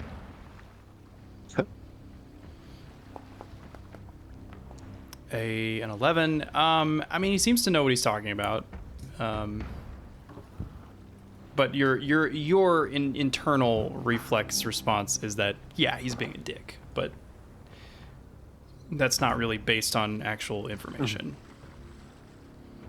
Okay. Well, while that's going on, I'm gonna move away and plan to go to lower deck. Okie dokie. I will join him, and I'm like leading Kyra. Okay, yeah. Buddy system. Need somebody with Theo. I'll join him. Kyra needs carried.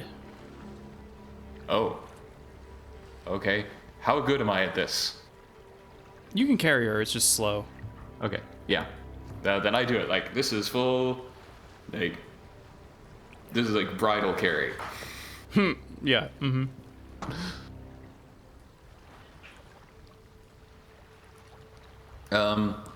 As I go over to where Theo is, I will also like nod to the bassinet. Okay, we it should says, probably- what up? Oh, I'll say like, oh no, like I mean like, Theo, we should probably take that to below deck too. Oh. Yeah. I do that. Say goodbye to the nice storm.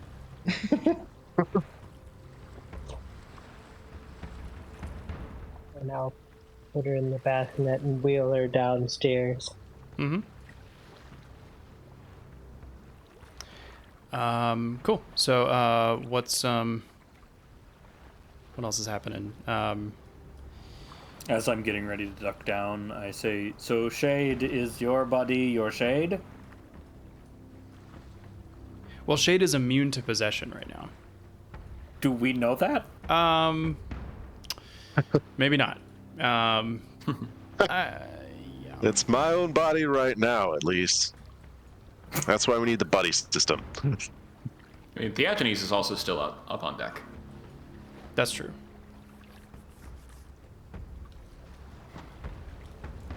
All right. Yeah. So Rue can keep an eye on Theo, right? In theory. Theagenes, you're with me. Magus, Kyra, and Thalbin below deck. Is that what we're doing? I thought Theo was going below deck. Yeah, Shade's is Theo steering. going below deck? Yes, I am protecting. Unless you need me up here, I can stay here too. I thought you were just going to man a ballista and try to shoot some stuff. I would definitely like to shoot some stuff. Yeah, feel free. Okay. I'm gonna piss in the wind. Falben, if you want to stay below deck with Kyra and like maybe Rue, I don't know how well Rue will do in a storm. I could go up and help Theo because I also I might need to do some 4th level bullshit if things get bad. Oh, I love 4th level bullshit. Okay. You have your. Do we have any sense of how far away the storm is before Couple Magus hours. goes back upstairs? Couple hours. I'm gonna be like, Magus, you should probably make your tent of safety around Kyra. He can't leave if he does that. Yeah, I cannot leave the tent. Is the thing. That's the problem with it. Like, I can make it for her right now, but once the storm hits, I should probably leave and go up above deck. So, I'll ritual cast it and have it pop up now. And stay with her for the next few hours and, hopefully until the sacrifice takes effect. Yeah, I mean, I think we should probably do that, and maybe Okay. I'll go back up while you're here. Okay.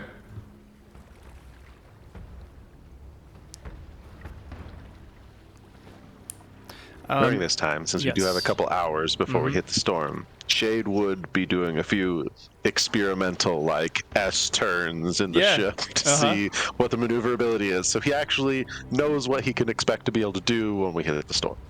Okay. The controls are sluggish.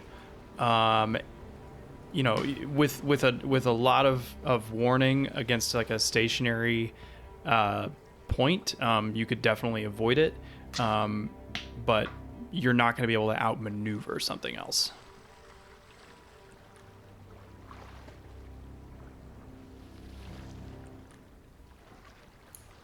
After figuring that out, when Falbin gets up there, say, we really don't have a lot of maneuverability with these oarsmen. Just pulling away at it. So, if there is anything, the only thing I think I can do here is avoid an absolute worst case scenario where we run into, you know, something sticking out of the water, but I don't know that we're going to be able to do a whole lot in the storm if we get, you know, get too crazy with weather. It just won't be reactive enough. So expect that I'm probably not going to be able to stay here if we hit anything too crazy. Good to know. Are you saying you want to be tied down to the deck so you don't fall away? No, I'm you saying could if do it that. starts to get too crazy, I'm going below deck. Because there's Wise nothing I plan. can do. Choose life. Behind you. But keep in mind, remember the whole Ultros went underwater and was fine.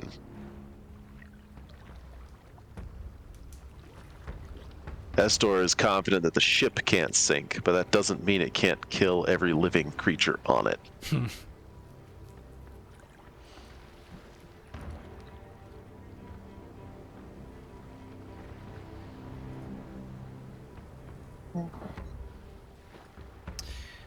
You said you noticed the sail of the Ultros, which had been like relatively full, starts to go kind of empty, and you can feel the wind pushing towards the ship from this oncoming storm. Right. Would I know if I have enough time to basically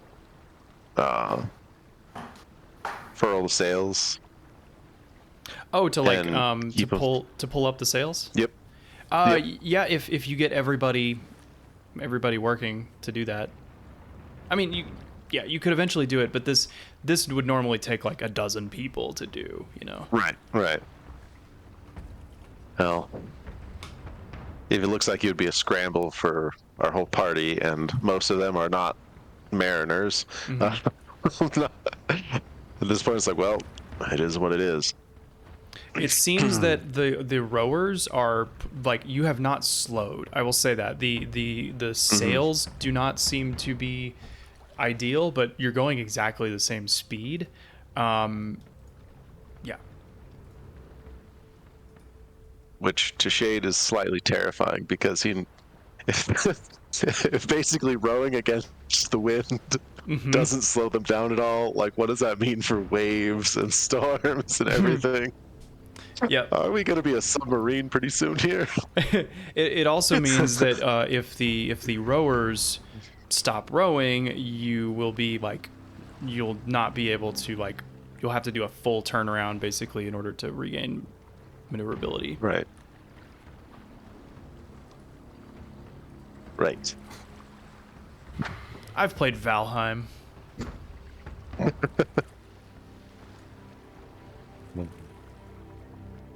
All right. Well, just be watching for what's coming because we're coming up on the storm, right?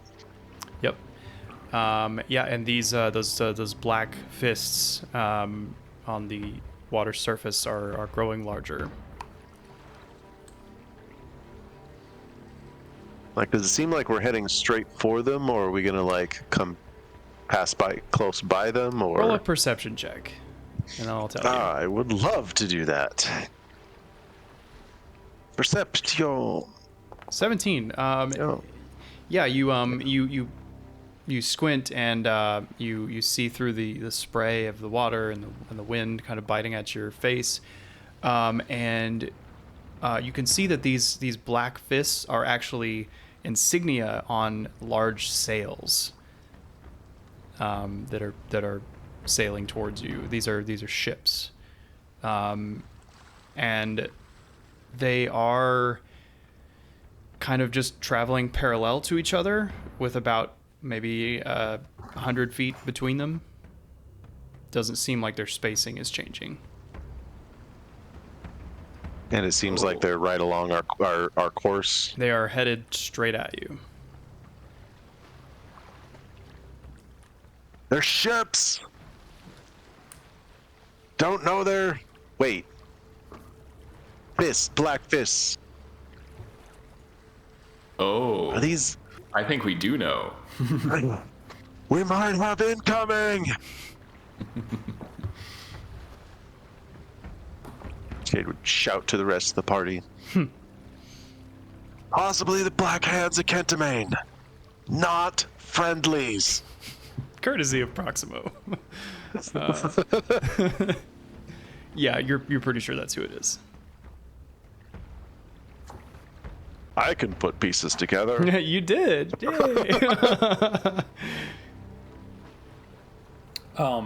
At this mention, Falvin's gonna run to the front of the ship. Where did you go down under deck yet, Theo? Can't remember. I think he did to drop off the Eltrias boat. I sent the Eltria down, and then I came back up to man the ballistas to piss in the wind. Well, at this, I would run to the front and be like, "How can we load these? Ah!" Yeah, Theo knows how to load it, so you can show Falvin Yeah, how to do I'll be it. like, this right here, the pointy end faces away. This, like a bow, you take the feathers and you put them right here. Jade's gonna let go of the wheel and start loading ballistas in the aft of the ship. Sure. Yeah. In pretty quick order, you guys get all 4 ballistas aimed and loaded. Aim, roughly, and you'll need to actually aim before you make a shot. But they're ready to go.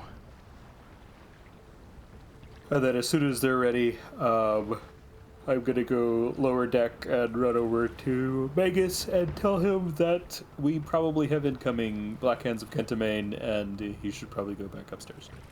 Okay, how's Kyra doing? It's been about an hour. She's still in a bad way. I think you could Okay. probably talk to her. She might be able to eke out something, but Yeah. It's like, she's down here, the Eltria is down here. Like, oof, where would I be best? you could just bring them up to the top so you can keep an eye on them.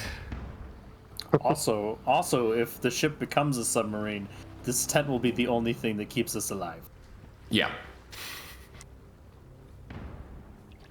Like,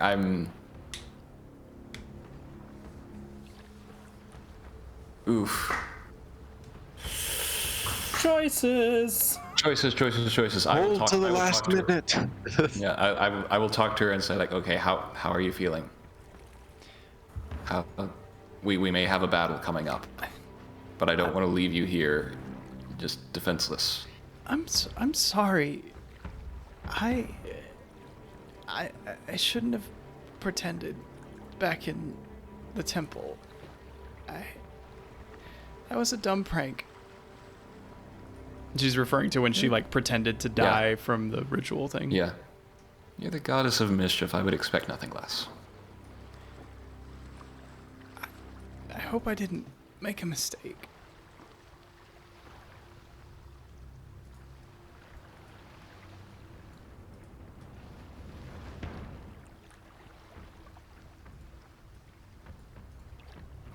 It's gonna be all right. Yeah, she smiles, and then is out of energy. Oof.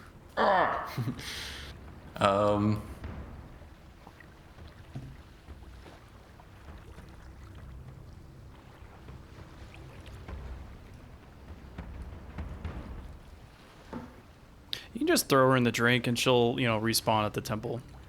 No. That's a bad solution. We should at least tie her to the ballista and then shoot her into the ships. Okay. Like I am going to like carry her and the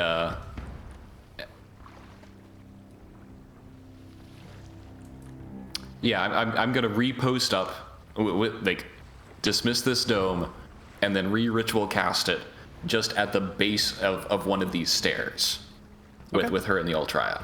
So, Okay. like I'm right next to on deck if I need to be. Perfect. Sounds good. All right, so there's about an hour before you're gonna meet whatever this is. Any last minute or last preparations? I'm gonna use Arcane Recovery to get a 3rd level spell back. Okay. Just want to clarify, before Shade went to the bridge, he would have recollected all his stuff that he tossed down when he was possessed by Estor. Oh yeah. I Just to be do. clear. I do want to make a little special note. Swimming in heavy armor is very difficult. So just so you know. Yep.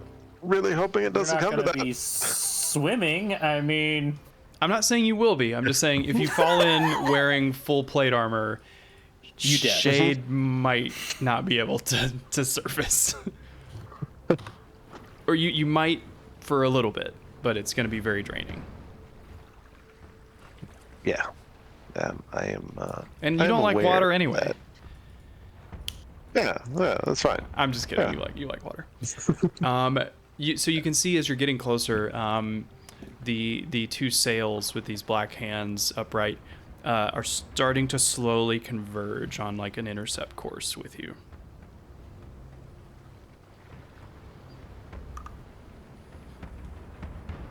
Here it comes. And Shade's gonna pick one ballista and step over to it, Okay. just in case. I use the armband to recharge my sorcery points. Okay. Just a note, My the echo ballistae steps together. have a range of what is it? 100. Sorry. They fire at disadvantage after 120 feet, and their max range is 480 feet with disadvantage. Just so you know. Ooh. Okay. But you're retaining your course. Yep. Okay. I mean, I know I'm not maneuverable enough to try and outrun them or outmaneuver them, so They start to get close enough where, especially those of you on the front of the ship, can see these are two. They're much smaller than the Ultras, but they are warships, and you see a buzz of activity atop the top deck. They have multiple siege weapons, just like you do. There are two like shipborne trebuchet type siege weapons on the backs of these ships. Kind of like the Fire Nation has on their ships in Avatar, that'll be fine. And they each have a helm, and you see, let's see, who's on the front? Magus and Theo, or sorry, Falbin and Theo. Both of you roll a perception check. I'll tell you a little more about what's on the board. where's the Diogenes in all this? Oh yeah, where is the Diogenes? I mean, I'm not a sailor. I'm not sure what to do, actually. Hop on a ballista. That's what you're gonna do. Two nat 20s Yeah, for so- the night on perception. Each Oh that's a my nice. So each of the ballista needs 3 actions to fire: 1 to load, 1 to aim, 1 to fire. So the more people on them, the faster they work. So if all 3 of you are on a ballista, you can fire it once every round. And then like if Rue is there helping, that speeds it up a little too. But yeah, with that crit perception check, Theo, you can see on the front of each ship is a pretty beefy looking like sailor, and they have a cluster of what look like explosives that they're kind of like prepping, and then on the back, kind of in front of the pilots, there are spellcasters. Looks like some kind of mages. Yeah, it'll be I'll fun. relay that to the group. Okay. Fuck. All right, how close are they? A few hundred yards out. Closing 200 fast. yards out. I'm. We'll say we can kick off initiative once distances are. Actually. I say we're in range now. Lovely reference.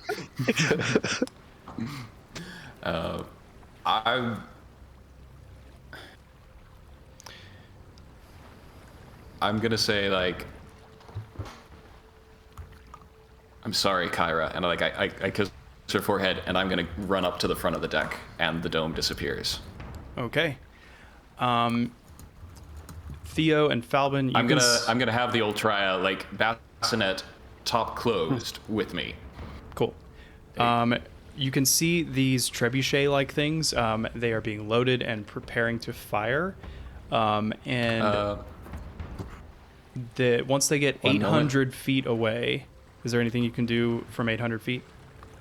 Not from 800 feet. That's not what I'm waiting for. Oh, I could definitely hit that guy with that perception. I could headshot that guy. I mean, come on. This ballista, 800 feet, my sharpshooter class, I could do it, right?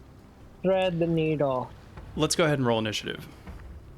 This is gonna. Isn't range increments like it only goes to like 4 or something like that? This is what I call calling your bluff. Gonna be sick. Greatest shot ever coming up.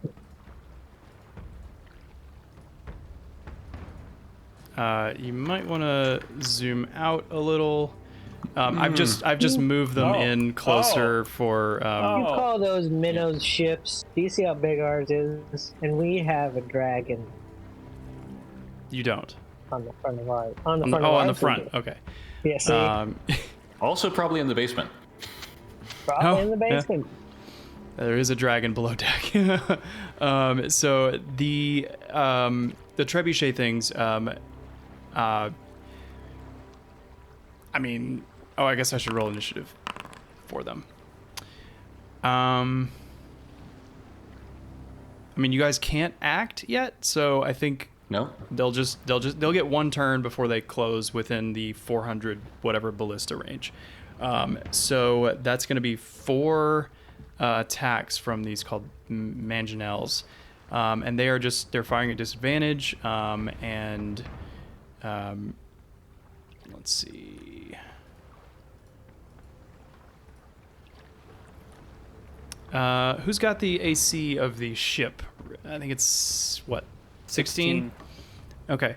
Oh, it didn't roll a disadvantage. So that's a miss, another miss, and 1 hits. So the ship, let's see, it's just going to be the hull, is going to take 34 bludgeoning damage as it impacts kind of like on the shoulder of the ship here. And then, at that point, we'll go ahead and kick off the initiative. So, Falbin, you're up.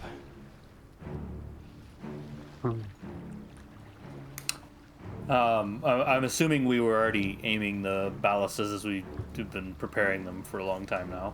Yep. Oh, yeah. So there's this guy who's very buff, seems like big target, near the front of the ship. I'm gonna try to, and it looks like he's holding explosives, you said? Oh, yeah.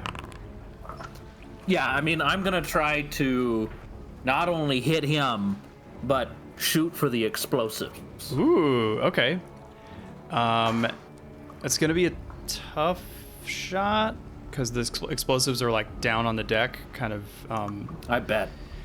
We'll say, let's see, what is the ship's AC? The AC of the ship is 15. If you hit a 20, you'll hit dead on the explosives.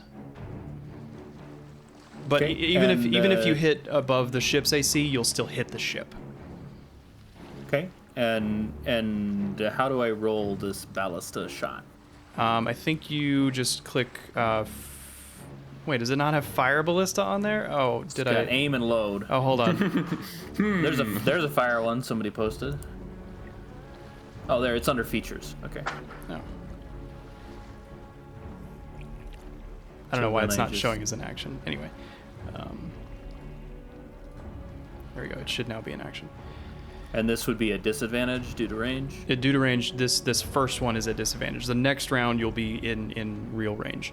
I'm gonna inspiration that with +5. Okay, so what is that? A 13? Well, the disadvantage. Oh, you want to know the raw roll? The raw roll is 13. Oh. The total is 23. Oh, nice. Okay, 22. yeah. Okay, so you do hit this pile of explosives. Which ship is it? The top ship or the bottom ship? This one here. Right. Okay, so I'm gonna say that the grenadier at the front is thrown clear off the ship, and is immediately like plowed over by the keel of the ship. A massive like cluster explosion, like a chain reaction explosion, kind of starts popping off on the front of the ship. We're gonna say it's gonna do. Oh man, how much damage should this do? We'll do all 3 bombs. So I'll let you do this roll for me. If you could please roll 18d6 plus 15. D6 plus 15. Don't say I never did nothing for you. I think that's how you did it. 85, sir. 85. 85. And then we'll say since the explosions kind of spread out, 1 or 2 of these pirates near the front of the ship are going to need to make dexterity saving throws in order to, avoid some damage. In order to live, yeah. So they fail. They catch on fire. So 2 of these pirates catch on fire. Nice. Yes. And with that, I just have like this triumphant, like super happy look on my face, and I look over at Theo and I'm like, "What do you got?" Amazing. Let me mark off the HP from the ship. That was what, 85? Insane. That is correct. That'll teach him. I now am going to Takes 85 damage and is still pristine. It's a big ship, man. This is not a rowboat. It's a warship. It takes bonus action. Can I reload? Or Or is that a full action? it's a full action. Okay. So then they're moving 45 around. Or I guess maybe are we closing 90? Like what's the distance going to be at the beginning of my next turn? God. I don't want to track this. Okay. I'm just thinking top of next round you will be in non-disadvantaged range, so you'll be under 120 feet. Okay. That's perfect. I'm not going to reload the ballista. I'm going to prepare. I'm going to pull out a javelin and my atlatl. Javelin. Okay, cool. I guess I didn't begin combat. Thank you, Falbin. All right, if that's your turn, Shade, you're up, and then, yeah. All right. So that guy got blown off up here. Mm-hmm. There's still a guy down here. Yeah. All right, and I'm within range of him at my max. My max range or whatever. Oh yeah. Yeah, we'll say Because it's I'm at like max. 100 feet back. We'll say it's at max range. Yeah. Okay. All right. Well, I'm gonna try not quite the same thing. I'm just looking to down this guy and hopefully make him drop his explosives. Yeah, okay. So I am also gonna fire. Are you also aiming at those explosives? No, I'm not trying to go quite as crazy, but I mean, I'm hoping for a similar effect. Okay. If I can at least just shoot him down. I'm gonna say like you're not gonna accidentally hit the explosives. Like you'll have to call it. But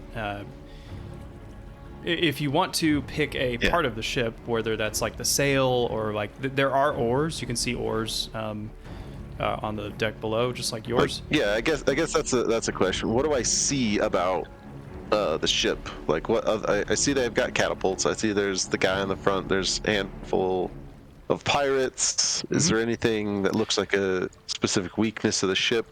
Do I see anything? Are they readying like grappling hooks and stuff for boarding, or they look like they're moving full speed ahead, like they're gonna ram you.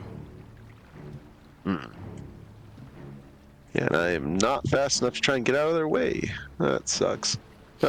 You might be able to turn enough to like deflect one, but as it is, they're both going to impact kind of like right on those front quarter sections. Yeah. Feels like a slight waste. Actually, I see there's a pirate captain back here. Sure is. And his turn is next. I want to shoot him in the face. Okay. So that's what I'm gonna try and do. Okay. I have my it is at disadvantage. Ballista readied. At disadvantage. Yeah. Well, let's see how it goes. Attack. Disadvantage. Ouch. Ooh. Ouch. The bolt goes wide and splashes into the water behind the ship.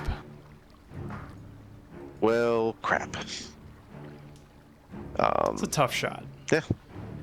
Yep. Alright, and I'm gonna... That was my action. I'm going to move over next to Theogenes and ready to help him reload his ballista on my next turn. Okie dokie. Let's see. The captain that you just fired at, it's his turn. He's actually doesn't really have anything he can do other than continue piloting the ship. Theogenes, it's your turn. And then Magus is up next. Which is the ship that took a lot of damage from explosions? The top one. Mm-hmm. Okay.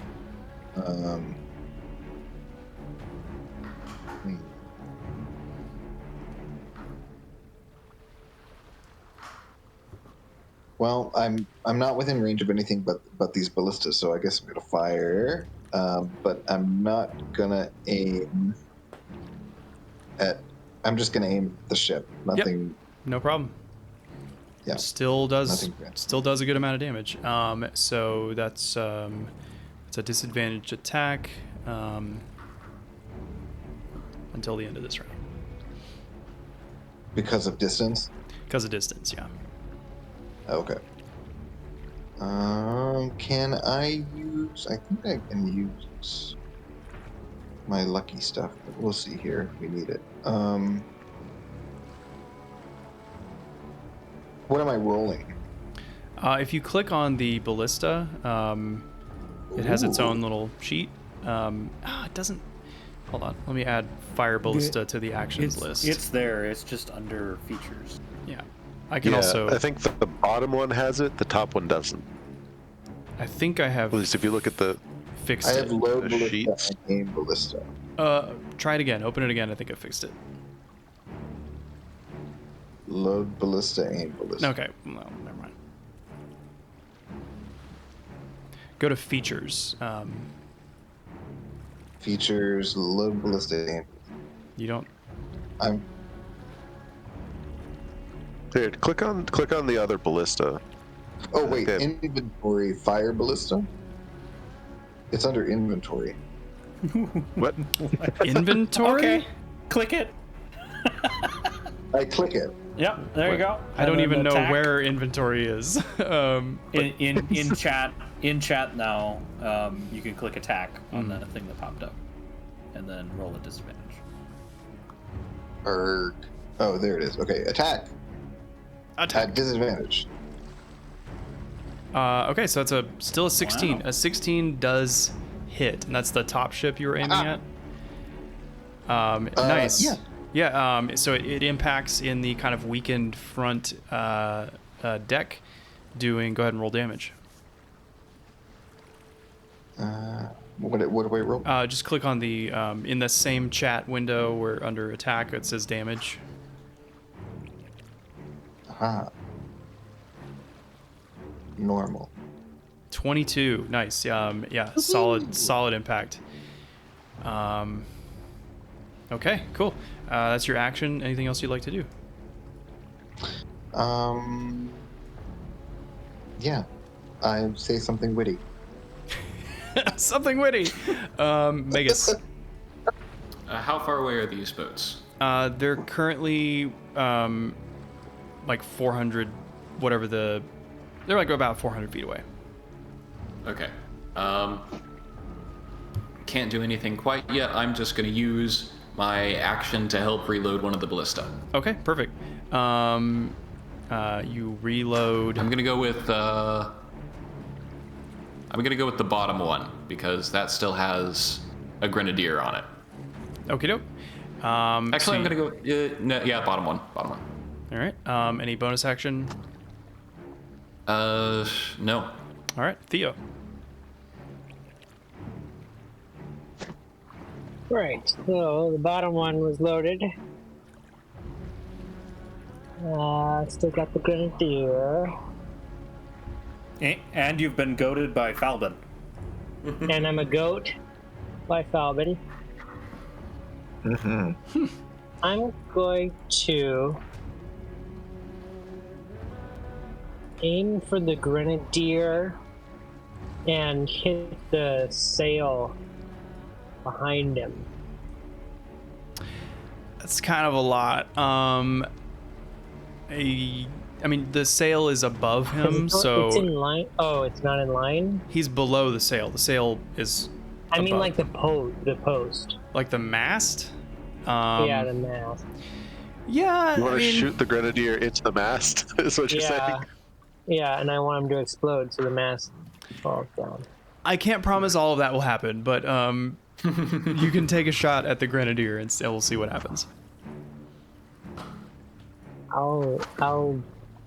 He is like in a Mortal Kombat like kind of hunched down, very ready to dodge sort of pose. Oh, but this is a challenge. He saw what happened to his brother. Yeah. This is a challenge, though. You could not ignore that. A 15, he actually dodges it. Oh, okay. I was gonna add the inspiration +5. Okay, so 20. I really want this to happen, especially since I've been goaded. He tries to dodge. Go ahead and roll damage. 17. You wing him pretty good. He's going to take that 17 damage, and he kind of reels a little bit, but you didn't like impale him or like rip off an arm or anything. It's a pretty good flesh wound, but a flesh wound. That's pretty strong. Oh yeah, he's a salty sea dog. Sea dog. Yep. Let's see. How far are they? Is that it? How far are they right now? Oh, like 400 feet. Yeah, that's it. Okay. Is his turn? Oh, Rue. What would Rue like to do? Well, we'll just help load. Okay, go ahead and make sure that we keep track of that. So both ballistas at the front are loaded now. And I forgot to give Rue his long rest, so he's still hurt from go ahead and give it to him. It's fine. While you're doing that, the pirate that you just fired at, the grenadier, he's too far to do anything, but he's going to take the what's the word? When you the dodge action. Evade. He's actually going to dodge, but he has nimble escape, so he's going to dodge and try to hide. So yeah, so he's going to roll a stealth check. I'll roll this out in the open. That's a 24. As he You gonna do that out in the open? yeah. I was not stealthy. He was. He's hiding right in plain sight. The two wizards, you see them start to conjure a spell. Conjure a spell. Just an opportunity. No counter spell. Okay. I counterspell has a range of 60 feet. What do you think I can do? Oh, I forgot. You're very talented. They're both going to cast. Gee, that's what. They're both going to cast Fog Cloud on the fronts of these ships. So that'll be a 20-foot sphere. Like this. And then the other wizard will do the same thing. You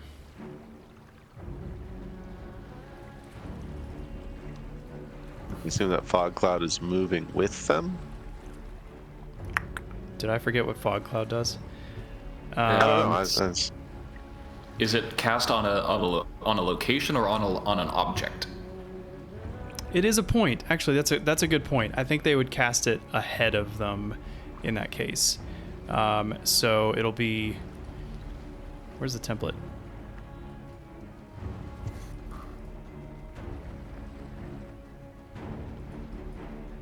Can I move it? Okay.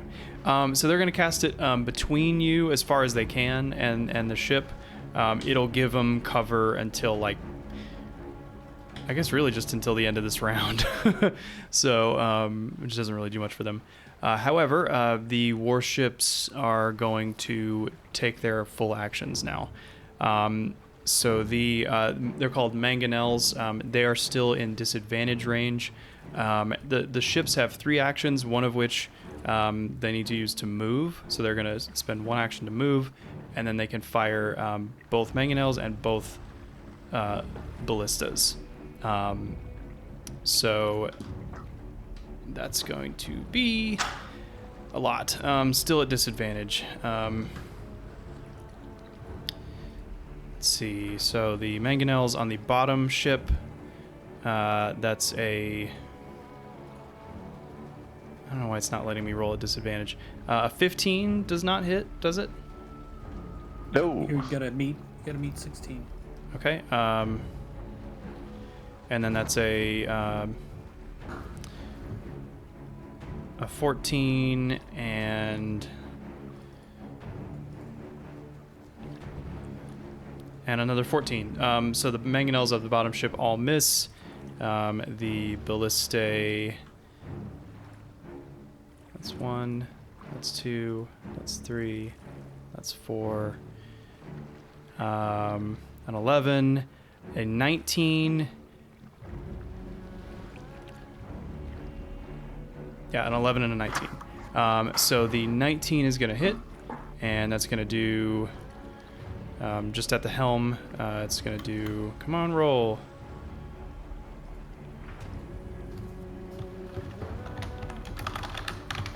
I thought I had all the stats built into Foundry, and I didn't quite. So, come on. Roll. I'm just going to have to type it. /R 5d10. The hull takes 22 piercing damage. And ooh, you know what? I think it's time for real dice. 1 second. Nope, screw that. Don't have time for it. All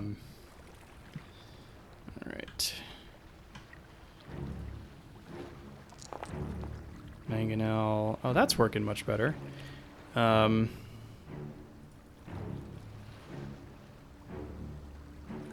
Why is it rolling freaking strength saves? Okay, 23 from the first mangonel.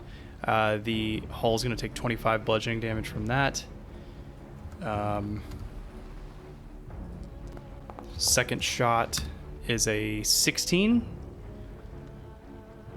Does that hit? That meets. Meets it. 42 bludgeoning damage. Whew. 2 ballista shots. It's a 21 doing 17 piercing. And then an 11, which misses. Okay, So I got that's... the 42. Was there an additional damage after that? I missed it. No, there was not. Okay. Okay, at the top of the round, hold on one moment.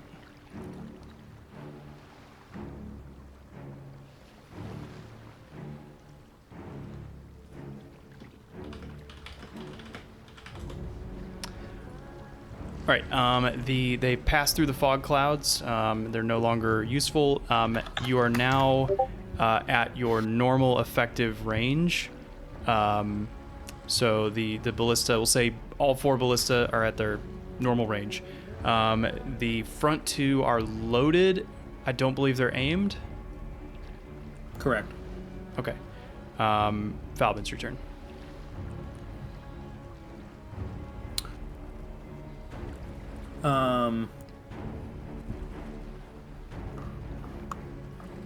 So I think I just there's a mechanic we've talked about in the past where I'm like multi-attacking on my bonus action, and then we're like taking away the proficiency. If I aim a ballista, can I attack with something that has range of 120? Wow. Yeah, if one of your own weapons. Yes. Yeah, I think so. Yeah. Okay. So I'm going to aim the top ballista and kind of set it up for, I guess, Magus or Theo or Rue to fire. If Rue fires it. Great. Just flies over and with a little talon reaches down and ding the trigger. That's right. And then I'm gonna actually pull out Hope's End. The bow, yeah. Just made a weird noise. Bow. The bow. And I am going to try to shoot Le Pirate Captain. Okay. You are within range. Well, actually, question mark. Yeah. Is there still a pile of explosives on boat number 2? Yes, there is. I'm And the gonna fog try to cloud shoot they've already that. moved through, so you don't have that anymore. I'm gonna try and shoot that with my bow. Okay. This would be a think we disadvantage. The bow's normal range is 80. Oh, okay. I think we Right. said it was a 20 to hit the cluster of bombs. Yeah, it's quite challenging. Disadvantage. There's an 11. Okay. Do you want to modify that? It stands. It stands. Okay. Yeah. It impacts harmlessly on the outside of the ship. All right. That is my turn. Okay. Shade. All right. Yeah,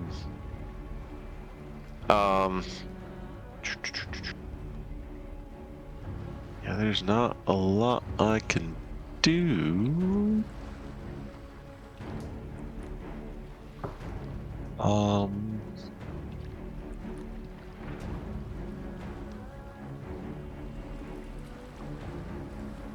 Where's actually, wait. Well, wait, that's my action. All right, I'm going to spend my action to reload Theogenes' ballista. Okay. Sweet. And I think that's all I can do because I only get my Unleash Incarnation if I take the attack action. So yeah. Okay. Pirate Captain's turn. They're still too far away. Theogenes. Fire! Oh, you fire. Okay, cool. Go ahead and let it loose. Which ship is that it is at? The bottom one or the top one? I'm gonna stick with the top one. Okay. You can shoot the guy with the bombs on the bottom one. Oh well, that's hard. Okay, well, fine. Fair enough. We're at regular range though, right? Yes. I'm just chipping away here. Okay, hold on. Fire. Attack. Normal. 18. Nice. Do you want to modify that at all? Because if you have an inspiration, you could add 5 to that and probably hit that explosive pile. Well, yeah, I do have an inspiration, so I will add 5, and I will hit the explosive pile. You aim small, and you do not miss small as you hit this other cluster of bombs. Go ahead and roll. What did we say? What was that? I have it. One moment. 18d6 plus 15. Yeah. Yay! I'm helping. Okay, hold on. I forgot that the top ship is on fire technically. So that's No gonna two take... ships are not on fire. Nice. Yes. Wait, that was 1d6 but 8. Sorry, I did Thumbs up not- from me. How do I do 18 die here? You just slash R and then 18d6 and then plus 15. Oh, okay. 18d6 plus 15. 73 damage as this other chain reaction of bombs starts to go off. We'll say the grenadier is blasted upward, and the swinging mast just baseball bat just cracks him off the side, and he goes into the drink. And the ship itself takes 73 fire damage, and is burning. At least the front is. We're gonna have those two pirates at the front also make their dexterity saves to not be on fire. They rolled an 18, so they're able to dodge, but they're gonna take half. Oh no, they die.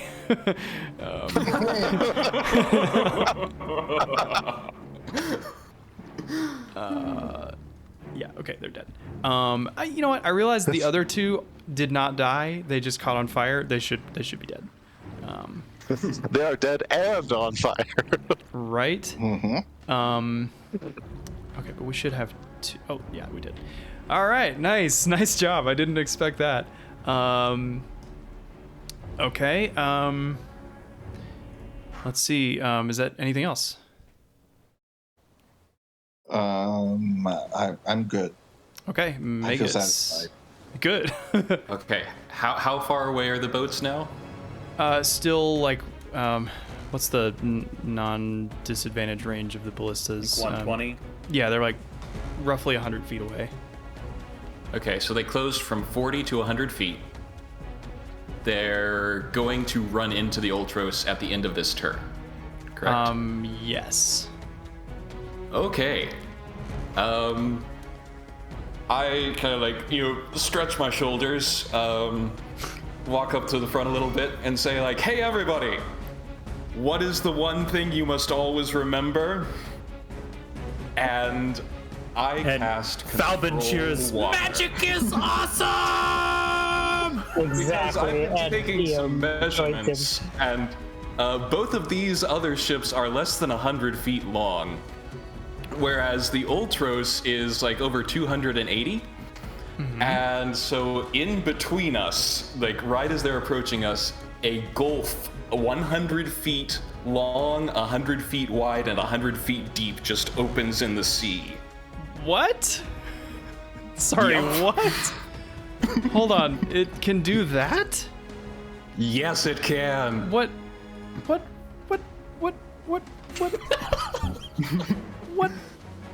Hold on. I need to see this. Not that I don't believe you. I just I'm don't believe using you. the part water aspect. Where does it say the area? The area is A at the cube top. that is up to 100 feet on a side?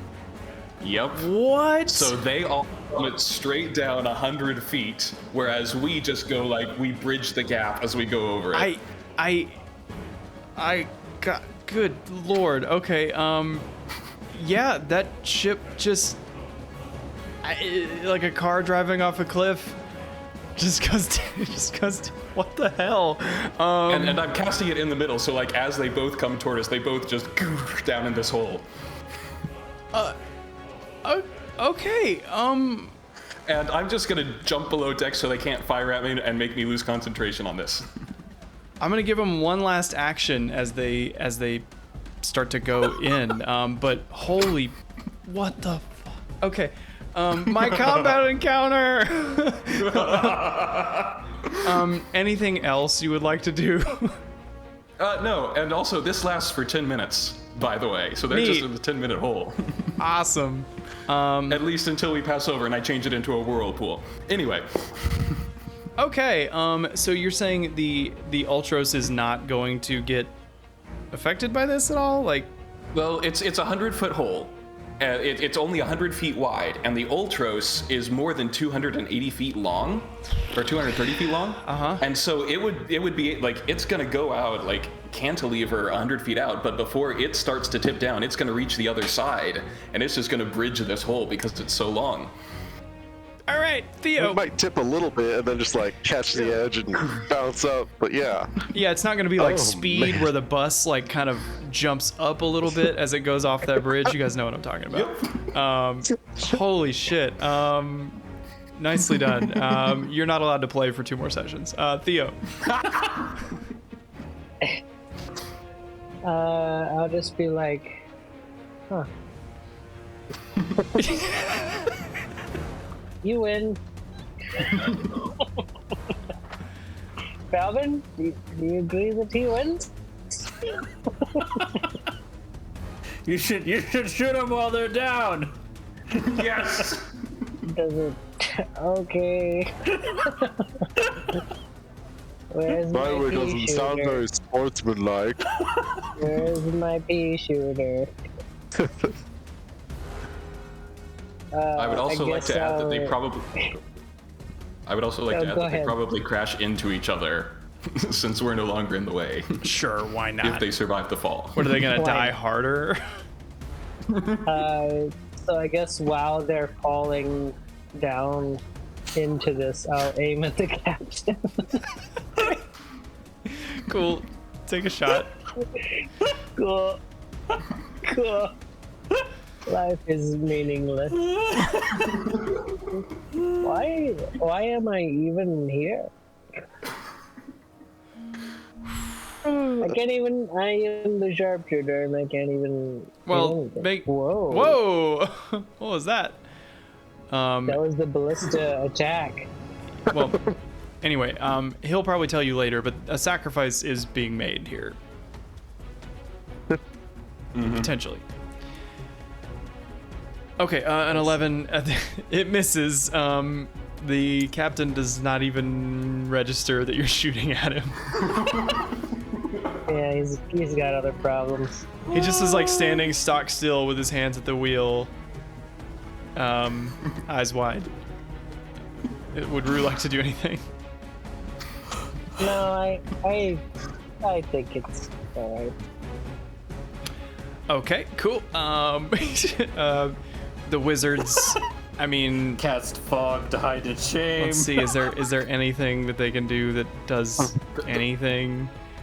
The fun thing is, even if they could control water again, they can only raise it 20 feet.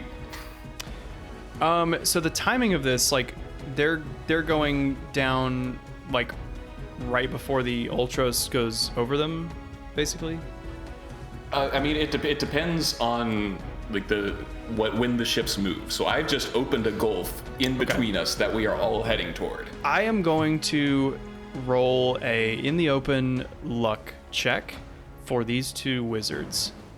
If they roll high on a D100, a thing will happen. If they roll low, it will not. Actually, I'm gonna roll twice. One for the top one for the bottom one. It's a D100 for the top. Public roll, because I'm like that. 87, okay. And then the bottom one, 17. The wizard on the top ship is close enough, only just, by climbing some of the rigging, he's able to cast Misty Step.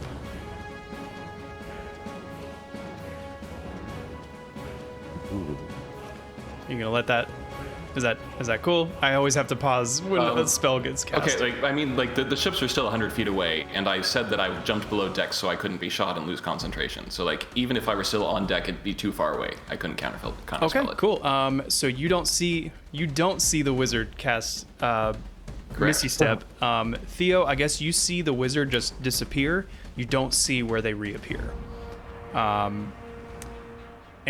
But everybody else is dead.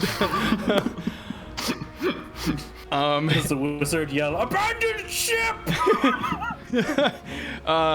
People are like clawing at him as he's climbing up this sail, and before he, Misty steps out, and then the ship's nose down into this pit of water.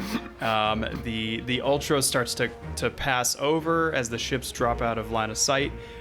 It does dip just a little bit. The draconic prow of the ship, no damage taken, just plunges into this sheer wall of water, sending this incredible spray and splash of seawater up in front of the ship. It's tremendous. As the ship drops down, splashes into the water, the sea spray is broken through by a massive sea serpent lunging through the water, lands on the deck of the ship, and that's where we'll end our session. What? All right, I did my thing. You guys can handle this. What? Cool. Nice job, guys. Get out of here! He was holding on to that just in case Magus pulled some sort of BS. And he was I'm gonna get some kind of fight out of this. I'll tell you what he was. We're done. I'll tell you what he was gonna do. Is he was going to crash onto the deck of the more injured ship before they collided, and start to wreak havoc on that one. They were both gonna still ram you, but he was gonna be keeping them pretty busy. But you know what? Sea serpent. Exactly. So you were holding it in reserve, waiting in case Magus did something else. He was gonna be involved somehow. I just wasn't sure, I didn't pull this out of my ass just right at the last second. What I said was right. Sure. In reserve. Sure, fine. Daniel, as a DM, I once added in an extra bear to an encounter, and my players never forgave me. You just added a whole goddamn sea serpent. This guy added like an extra alpha basilisk to an encounter. I remember that. And it was a lot more fun. Nothing is below this DM. I have no shame. I gotta keep it exciting. And I will tell you, this one sea serpent is gonna be a lot easier to fight than two fully equipped and crewed warships. Man, I was excited about the explosives. Those are great. And then we just deleted the ships. And I was like, that was better. That was better. I mean, like at first I was a little bit worried, and then they both popped up on screen, and I saw how small they are, and I was like, oh well then. Right. Like I will tell you that like the bombs. I mean, they set the front decks on fire, so even if they did ram into you, it's going to take them longer to actually board the Ultros. So that was a great move. Who would have thought that you could just Minecraft, oops, the seed didn't spawn for this part of the ocean. I'll admit, I helped point that out to Gray. Did you really? Yeah. Well, backstory is my 3.5 DM is planning an ocean campaign. Oh. And all of the players and the DM all worked at the shipyard. and we realized that it was so easy to sink ships with magic that my DM had to homebrew his own mechanics for logistics to make it disadvantageous to sink the ships because it was so easy. Oh my god. Because you just do crap like that, and it's like, there it goes. Sorry. That is really wild. So he's like, prey all right. to one of the classic blunders, and that is never go up against a mage. I in guess a water battle. that seems like it should be like a 7th level or something. That's just I guess it's pretty like If you think about the effects, though, it's pretty mundane. It's just like, oh, I'm moving water. right. Like, It's compared to very other spells. in this situation. It's incredibly effective. In this specific situation. And you happen to on catch land, it's not much. right, and you happen to catch enemies who were like kind of what's the word? Hubris, like Yeah. Arrogant. But you had a drop of water and a pinch of dust, and thus the waters were parted. I will say the main reason I had them like attack from this direction is that they're not as fast as the Ultros is, so there's no way they would be able to like catch up to you. And so, I'll say, Davey, if you had done maneuvering, you would have taken like a more direct hit from the one, but the other would have just kind of passed on by. But this is great. Yeah. I considered it, but then I was like, oh man, this is going to get into a bunch of like, okay, well, I turn this much. Oh, well, it turns this much. And I Right. turn this much. And it turns this much. And I was like, no. Right. I'm just not going to do that. We'll have plenty of time to like flesh out like ship mechanics. I mean, I needed something like functional for tonight, but I didn't have enough time to like fully iron it out. That's why I had them go straight at you. Because otherwise, I would have tried to basically just play chicken with one ship and just run it over. Once I realized that they were that much smaller than us. That would be wild. Like if you hit them just dead on and they weren't, and they just did not deflect. Oh god. Whew. What are we naming this bitch? God, I don't even know. A hole in the water. Hole in the water. That's pretty good. Man.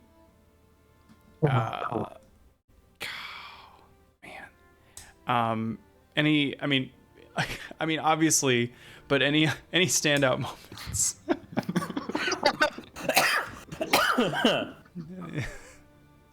Well, I mean, if you think about where we went, like, we started out, we don't know how fucked we are. And then, like, we figured out that Shade was possessed, like, not even 15, 20 minutes in. Pretty quick, yeah. And then, like, that got resolved pretty speedily. And hopefully she's okay. And then it was like, oh, and now, like, these bad guys. Oh, never mind, they're dead. Like, it's been pretty great. Yeah, good. I mean, in reality, your situation is still not amazing because you still are like headed to Ultra but I or feel headed to good Mitros. about it now. You feel good about it. Good. But you still have a few days in game before you reach Mitros, so you still have time to like divert somehow. And hey, big old sea serpent right on your deck might be a decent little sacrifice. If I can't wait to harvest the hell on it. Ooh, yep. Yep. And its ability to like jump and land on the deck is actually part of its stat block. So wow. that was just something I saw, and I'm like, that's gotta happen. Absolutely. Not that it wouldn't like try to flee back into the water if it gets too beat up, but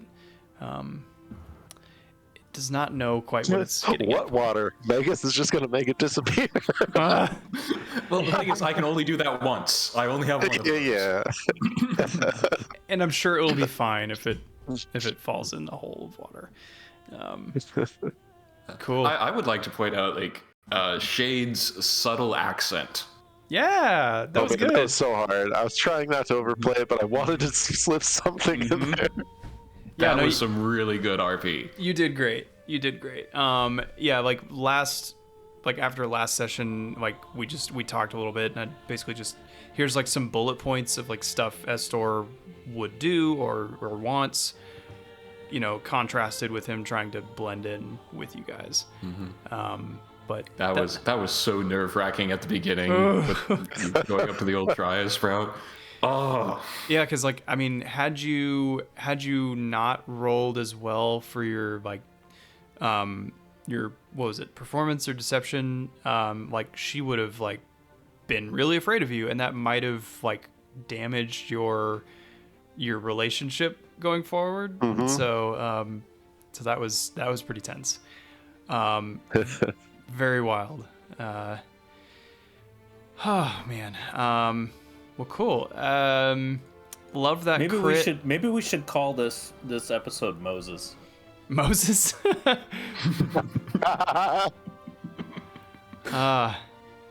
Moses. I gotta shout out the Matt, your crit on the Arcana. That like That was pretty good. Oh, yeah. I think. oh yes, yeah. Like we could I think do without something. that, you basically would have been stuck with, you know, yeah. I really liked that. You know, letting you kind of interrupt the possession to like restrain him and stuff, because without that would have been really hairy. That was cool. I thought that went well. Yeah. I'm glad you guys didn't hate me breaking out the hourglass. I enjoyed that a lot. That minute went by so fast. It really did. Well, and so what? Falbin was about to say something right when I called I was gonna time. ask him about did you learn anything from Estor that you should share with us? Oh, right. Yeah. Which I guess now he can, but in the moment, Yeah. that was a really cool like. But I was point. like, goodbye, Shade.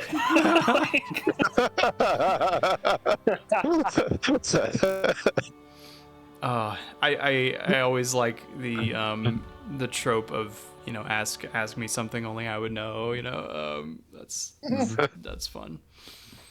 I've been thinking about that this week in case that came up. Yeah. Cool. Well, as far as next time, what are kind of the big goals? Redirect. Kill a sea serpent. Oh right, sea serpent. We're still in combat. Kill a wizard. yeah. Interrogate Estor. Where did he go? What is Harvest there the that sea he reached serpent. by climbing up? Sacrifice the sea serpent. Sacrifice the sea serpent. And then interrogate the Throns, the Thanes, the Thanes. The The last Thrainians. plane that's still there. For where's the weapon at that Shade knows about, that now we probably know about. Alternatively, interrogate the sea serpent and sacrifice the wizard. Whoa. Yes. I mean, Not sure how the gods would feel about that. I mean, Take the sea me on serpent board. does have a language, but it can't speak. Man, if only I was Really? playing my Scion. Oh no. It's fine. What's up, sea serpent? Yeah. Oh my god. Okay, cool. Well, that was a fun one, and we're going to start next one with another bang, and yeah, a little bit of combat, a little RP, a little sweet spot. Okay, I'm gonna stop recording, but happy birthday again to Falbin. Yay! Happy birthday! What a good birthday.